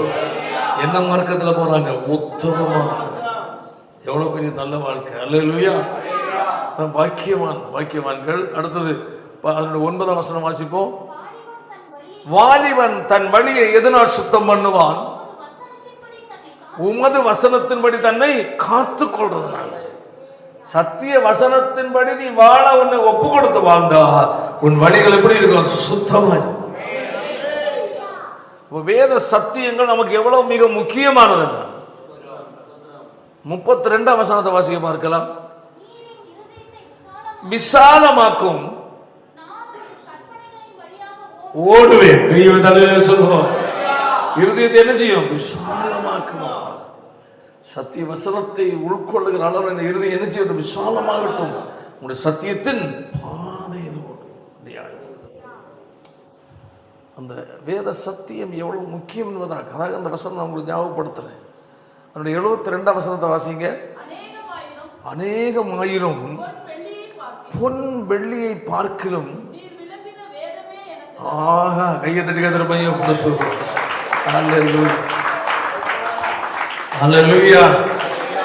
அநேகமாயிரம் பொன் வெள்ளியை பார்க்கணும். நீர் விளம்பின.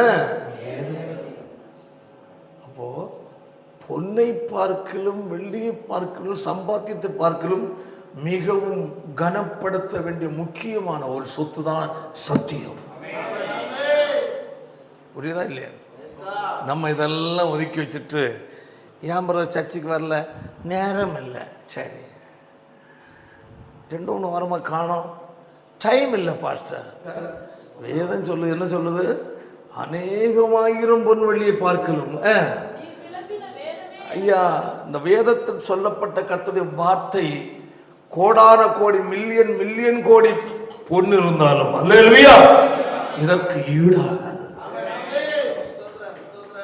ஒரு தேவனுடைய பிள்ளையின் வாழ்க்கையில சம்பாத்தியம், இதை சம்பாதி, அப்புறம் அதுக்கு போ. முதல்ல கர்த்தருடைய வேதத்துக்கு சத்தியத்தை முக்கியத்துவம் கொடு, அப்புறம் உன் உலக வாழ்க்கைக்குரிய தேவைக்கு அது பிரயாசப்படும். இதை பின்னாடி வச்சுட்டு அதுக்கு முன்னுரிமை கொடுத்த என்றால் கட்டாயமாகவே உன் வாழ்க்கையில பரிதாபம் தான். ஆமென். கைகளவே தலைவர் சத்தமாக சொன்னோம். பாருங்க 92ஆம் வசனம் என்ன சொல்லுகிறது?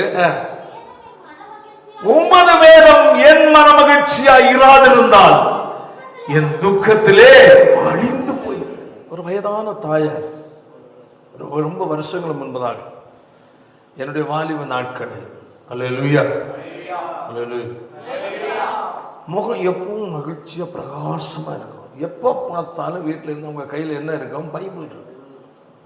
முகத்தில் ஒரு துக்க முகமோ கோப முகமோ பார்க்க முடியாது. அல்லேலூயா. என்ன நல்லா இருக்கிறீங்களா? ஆமாம், ஆண்டவர் என் கூட இருக்கிறதுனால எந்த பிரச்சனை இல்லை. சரி, பேசிட்டு இருக்கும்போது விலை மதிக்க முடியாத சொத்தை எனக்கு ஆண்டவர் கொடுத்துருக்கிறாரு. பைபிள் தூக்கி நெஞ்சில் அணைச்சிக்கிட்டாங்க. படிக்கிறவங்க, படித்தவங்க பைபிளை தூக்கி நெஞ்சில் அணைச்சிட்டு விலை மதிக்க முடியாத சொத்தை எனக்கு ஆண்டவர் கொடுத்துருக்கிறார். இது என்கிட்ட இருக்கிறது வரையிலேயும் என் இருதயத்துக்குள்ள இது இருக்கிற வரையிலேயும் வாழ்க்கையில் எந்த பிரச்சனை இருக்கு. எது வந்தாலும் நான் கண்ணை மூடிட்டு வாழ்ந்துட்டு இருக்கிறேன். பட் ஒரு 10 நிமிஷம் சில பார்த்தது எனக்கு அது மறக்க முடியாத சில வேட்ஸ் அதில் வந்தது. அவ்வளவு கர்த்தரோடும் அவர் கொடுத்த வேதத்தின் மேல் அவர் வைத்திருக்கிற அன்பு.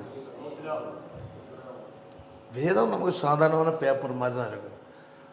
அதை கும்பிட சொல்லலை, அதுக்கு வார்த்தைகள் ஒன்று தேவனுடைய வார்த்தை முக்கியத்துவம் கொடுக்கும். ஆமென். படிக்க தெரியாதவர்கள் என்ன செய்யணும்? படிக்கணும். ஒரு எழுத்தா கூட்டி கூட்டி படிக்கணும். வேத சத்தியத்தை கேட்க தீவிரிக்கணும். அல்லேலூயா அல்லேலூயா. தேவனுடைய பிள்ளை சத்தியத்தை கேட்கறத விட வேற எதன் மேலும் உனக்கு நாட்டம் வரக்கூடாது. அதுக்காக சபைக்கு வரோம், அதுக்காக ஞாயிற்றுக்கிழமை வாரம் ஆராதனை, பைபிள் ஸ்டடிக்கு அதுக்காக நம்ம வரோம். அல்லேலூயா. அவனுடைய சத்தியத்தை நம்ம கேட்கணும். கேட்டு உள்கொள்ள உள்கொள்ள உள்ளதான் உள்ளான மனிதன் ஆரோக்கியம் உள்ள ஒரு மனுஷனாய் மாறும். அல்லேலூயா. கைகளுக்கு தண்ணீர் சத்தமா சொல்றோம். அல்லேலூயா. அதான் சொல்லுகிறோம், உமது வேதம் என் மன மகிழ்ச்சியா இராதிருந்தால் என் துக்கத்திலே அழிந்து போயிருப்பேன். அந்த 19:7 வாசிக்கும் போது கர்த்தருடைய வேதம் குறைவற்றது, ஆத்துமாவை உயிர்ப்பிக்கிறதா இருக்கு. கர்த்தருடைய வேதம் குறைவற்றது மட்டுமல்ல, ஆத்துமாவை உயிர்ப்பிக்கிறதுமா இருக்கிறது. கர்த்தருடைய சாட்சி சத்தியமும் பேதையை ஞானியாய் மாற்றினார். ஆமென். அல்லேலூயா. வேதம் எவ்வளவு அருமையானதா இருக்கிறது. ஆத்மாவை என்ன செய்ய உயிர்ப்பிக்கிற சத்தியம். அடுத்து பேதைய ஞானியா. அப்போ பேதமை படிப்பிலையும் சரி, பேச்சிலையும் சரி, வாழ்க்கையிலும் சரி பேதையா இருக்கிற நீ எதை அதிகமாக படி? வேதத்தை. உன் பேதமை நீங்கும். ஆமென். உன்னை பெரிய ஞானியை கர்த்தர் மாற்றுவார். அல்லேலூயா. ஆமென். ஹல்லேலூயா. அதான் சொல்லப்பட்டு அடுத்தது 99 100 வாசிக்க பார்க்கலாம். 119 99. உம்முடைய சாட்சிகள் என் தியானமா இருக்கிறபடியால் எவ்வளவு அழகா இருவாரு. ஹல்லேலூயா. சத்தமா சொல்லுவா. போதிக்கிறவர்களை பார்க்கணும் அறிவு. அந்த அறிவு வரணும்னால எது வேணும்? இது நேரம் இது கொடுக்கணும். ஆமென். சத்தியத்தை வாசிக்கணும். இதே ஒரு அன்பு வைக்கணும். நீ வாசிக்க நீ உனக்கு ஒரு மனசு வரணும். சாத்தான் விடமாட்டான். ஆமென். அநேகர் தூக்கம் வர இடமே சர்ச்சு தான். அல்லேலூயா. பைபிள் படிக்கும்போது தூக்கம் வருதா இல்லையா? போப்பி சாசன் கடிந்து கொண்டு படிக்கிறதா நம்ம தேவனுடைய பிள்ளைகள். வேற எதை படித்தாலும் சொல்லுங்க. இப்போ வேற தங்களுடைய ஏதாவது மொபைல் இருக்குது அல்லது வேறு எதுவும் சரி, அதில் இருந்தால் தூக்கம் வருமா? வராது. பேசிகிட்டு இருந்தால் கூட தூக்கம் வராது. ஆனால் பைபிள் தொட்டுட்டா தூக்கம். அப்போ அதுக்கு புரிஞ்சுக்கணும், தேவனுடைய வார்த்தை என்பது அதற்கு அடையாளம். தேவனுடைய வார்த்தையை கையில் எடுத்தாலே பிசாசுக்கு பிடிக்காது. ரொம்ப டயர்டாயிடும். ரொம்ப கண்ணெல்லாம் ஒரு மாதிரி கசங்கி கசங்கி முடியாது. படிக்கவே முடியல. சரி, நாளைக்கு பார்க்கலாம். அப்படி 6 மாதம் பைபிள் படிக்க உயிர் இல்லாத பிணமா மாறிடுவது. அல்லேலூயா. தூக்கம் வருதா? ஜெபம் பண்ணு. ஸ்தோத்திரம். ஜெபம் நல்லா ஜெபம் பண்ணி சத்துருவின் வல்லமையில கடிந்து கொள். தெரிஞ்சு ஜெபம் பண்ணு. ஆண்டவரே, வேதத்தை படிக்கும்போது தூக்கம் வரக்கூடாது ஆண்டவரே. ஆமென். வேதத்தின் மகத்துவங்களை எனக்கு காட்டித்தாரு, எனக்கு சொல்லித்தாரு. வாஞ்சியோடு ஜெபம் பண்ணி படிப்போம், தூக்கம் வராது. அல்லேலூயா.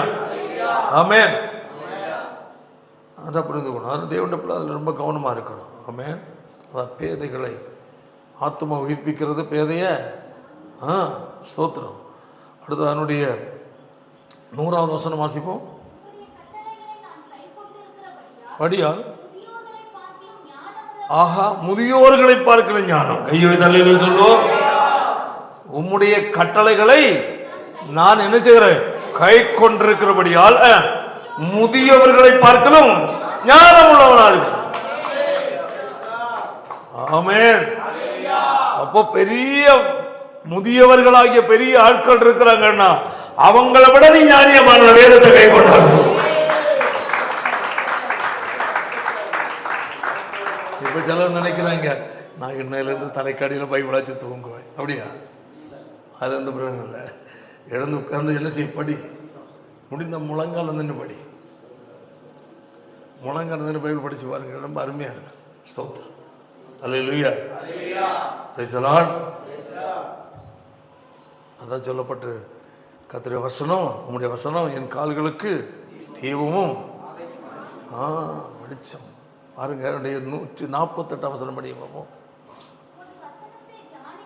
நல்லா புரிஞ்சுக்கணுங்க. உம்மது வசனத்தை தியானிக்கும்படி ஆஹா என்னது? எதுக்கு? சாப்பிடுக்கா? இங்க ஒரு பக்தன் சொல்ற என்ன சொல்றான்? உம்முடைய வசனத்தை தியானிக்கும்படி குறித்த ஜெபத்துக்கு முன்னே என் கண்கள் விடுது. கைகளை தட்டி கத்திர மையப்படுத்து. அப்போ கர்த்தருடைய வசனத்தை வாசித்து தியானிப்பதற்காகவே அவனுக்கு தூக்கம் வெறுப்பு ஒரு தூக்கத்துல. நமக்கு எப்படி? வசனத்தை தியானிப்பதற்கு முன்னே நான் தூங்கி விடுகிறேன். தூங்குறதுக்கே வசனம் பைபிள், அங்க தியானிப்பதற்கு பைபிள். குறித்த தூக்கத்தை வெறுக்கிறேன். புரியுதா இல்லையா? சொல்லப்பட்ட வசனத்தின்படி யார் யாருக்கெல்லாம் மாற்றம் வரணுமோ இதை செய்யுங்க. அல்லேலூயா. அதான் விஷயம். 195 படி பார்க்கலாம். உம்முடைய வேதத்தை நேசிக்கிறவர்களுக்கு மிகுந்த சமாதானம் உண்டு, இடரல் இல்லை. சமாதானம் வேணுமா? எதை நேசி? வேதத்தை நேசி. அல்லேலூயா. ஐயோ அல்லேலூயா சொல்லுவோம். அப்போஸ்தலர்கள் சொல்லப்பட்ட 17-11 வாசிக்கும் போது அந்த பட்டணத்தார் மனோ வாஞ்சையாய் வசனத்தை ஏற்றுக்கொண்டு காரியங்கள் இப்படி இருக்கிறதா என்று தினந்தோறு வேத வாக்கியங்களை உள்ளவர்களை பார்க்கலும் நல்ல குணசாலிய மாறினார். வேத வசனத்தை தியானிக்க தியானிக்க உனக்கு நல்ல குணம் வரணும். புரியுதா இல்லையா? நல்ல குணசாலி. ஆமென். வேதத்தை நீ வாசிக்கணும், தியானிக்கணும், சத்தியத்தை அதிகமா கேட்கணும். உள்ளம் குத்தப்படும் போது உடனே ஒப்பு கூட ஜெபம் பண்ணணும். அல்லேலூயா. அந்த குணங்கள் எல்லாம் மாறணும். விசுவாசிகள குணம் ஏன் மாறல? வேதம் இல்லை. ஆமென். அல்லேலூயா. விசுவாசி ரட்சிக்கப்படுவதற்கு முன்ன அவன் ரட்சிக்கப்படாத துன்மார்க்கனாகிய உலகத்தானாகிய ரவுடிசன் பண்ணிட்டு உலகத்தானாகிய ஒரு பொம்பளையாட்டு கேவலமா பேசி சண்டை போட்டுட்டு இருந்தா, இவர் ரட்சிக்கப்பட்ட ஞானசம் எடுத்த பிறகு ரட்சிக்கப்பட்ட ரவடி, ரட்சிக்கப்பட்டதான கேவலமான பொம்பளை. கிறிஸ்தவம் என்றால் என்ன என்று தெரியாது அவனுக்கு. நீ ஏற்றுக்கொண்ட இயேசு யார், எப்படிப்பட்டவன், குணம் எப்படிப்பட்ட தெரியாதா? இயேசுவை நீ ஏற்றுக்கொண்டாய் என்றால் அல்லேலூயா, அவருடைய குணங்களை சேர்த்துதான் உள்ளதை ஏற்றுக்கொண்டிருக்கிற. இயேசுவை ஏற்றுக்கொண்டேன் என்றாலே அதுக்கு அர்த்தம் என்ன? அவருக்கு அங்கேயே மட்டும் தின்னியா? என்ன அதான் சொல்லுங்க. இயேசுவை ஏற்றுக்கொள்வது என்றாலே அவரிடத்தில் இருக்கிற சுபாவங்கள் குணங்கள் எல்லாம் தான் இனி என் வாழ்க்கையில வெளிப்படும். என்னில் முன்னே இருந்ததல்ல. ஒரு தேவனிடம் ரட்சிக்கப்பட்ட நீ தெருவலம் என்று சண்டை போடுறது, கண்டபடி பேசுறது, கேவலமாக நடந்து கொள்வது, அக்கம் பக்கம் இருக்கிறது எரிந்து விடுவது, குடும்பத்துக்குள்ள சண்டை போட்டு புறப்படுவதெல்லாம் வேதத்தில் சொல்லப்படாத பிசாசுடைய குணம். உன் குணம் மாறுது என்றால் உனக்குள் இயேசு இல்லை, சாத்தான் இருக்கிறான். கள்ள புத்தி. பூனை கண்ணு வச்சிரு, பொடி கண்ணை வச்சிரு, ஒன்றும் தெரியும் அறியாப்புள்ள மாதிரி இருக்கிறதெல்லாம் வேற, தற்கொலைப்பட மாதிரி. ஏன் இந்த மாதிரி பட்டு வெடி மருந்தை கொண்டு நடக்கிறேன்? பொல்லாத குணங்களை விட்டு விலக. பகைமை, எரிச்சல்கள், தீங்கிழக்க எண்ணம், நம்பிக்கை துரோகம் பண்ணுவது, ரெண்டகம் பண்ணுவது, தவறான எண்ணங்கள், ஒட்டு கேட்கிற சுபாவம், குழி பறிக்கிறது, இதெல்லாம் ஒரு தேவனுடைய அழகா. அப்ப உனக்குள்ள இருக்கிற இயேசு இதுதான் செய்தாரா? நீ இயேசுன்னு சொல்றிய, அந்த இயேசு இதுதான் செய்தாராங்க.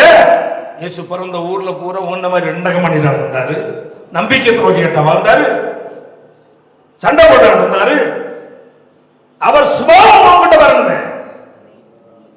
இயேசுவை ஏற்றுக்கொண்டு ஞானம் நடந்தா இயேசுவின் சுபாவம் ஏன் உங்ககிட்ட வரல?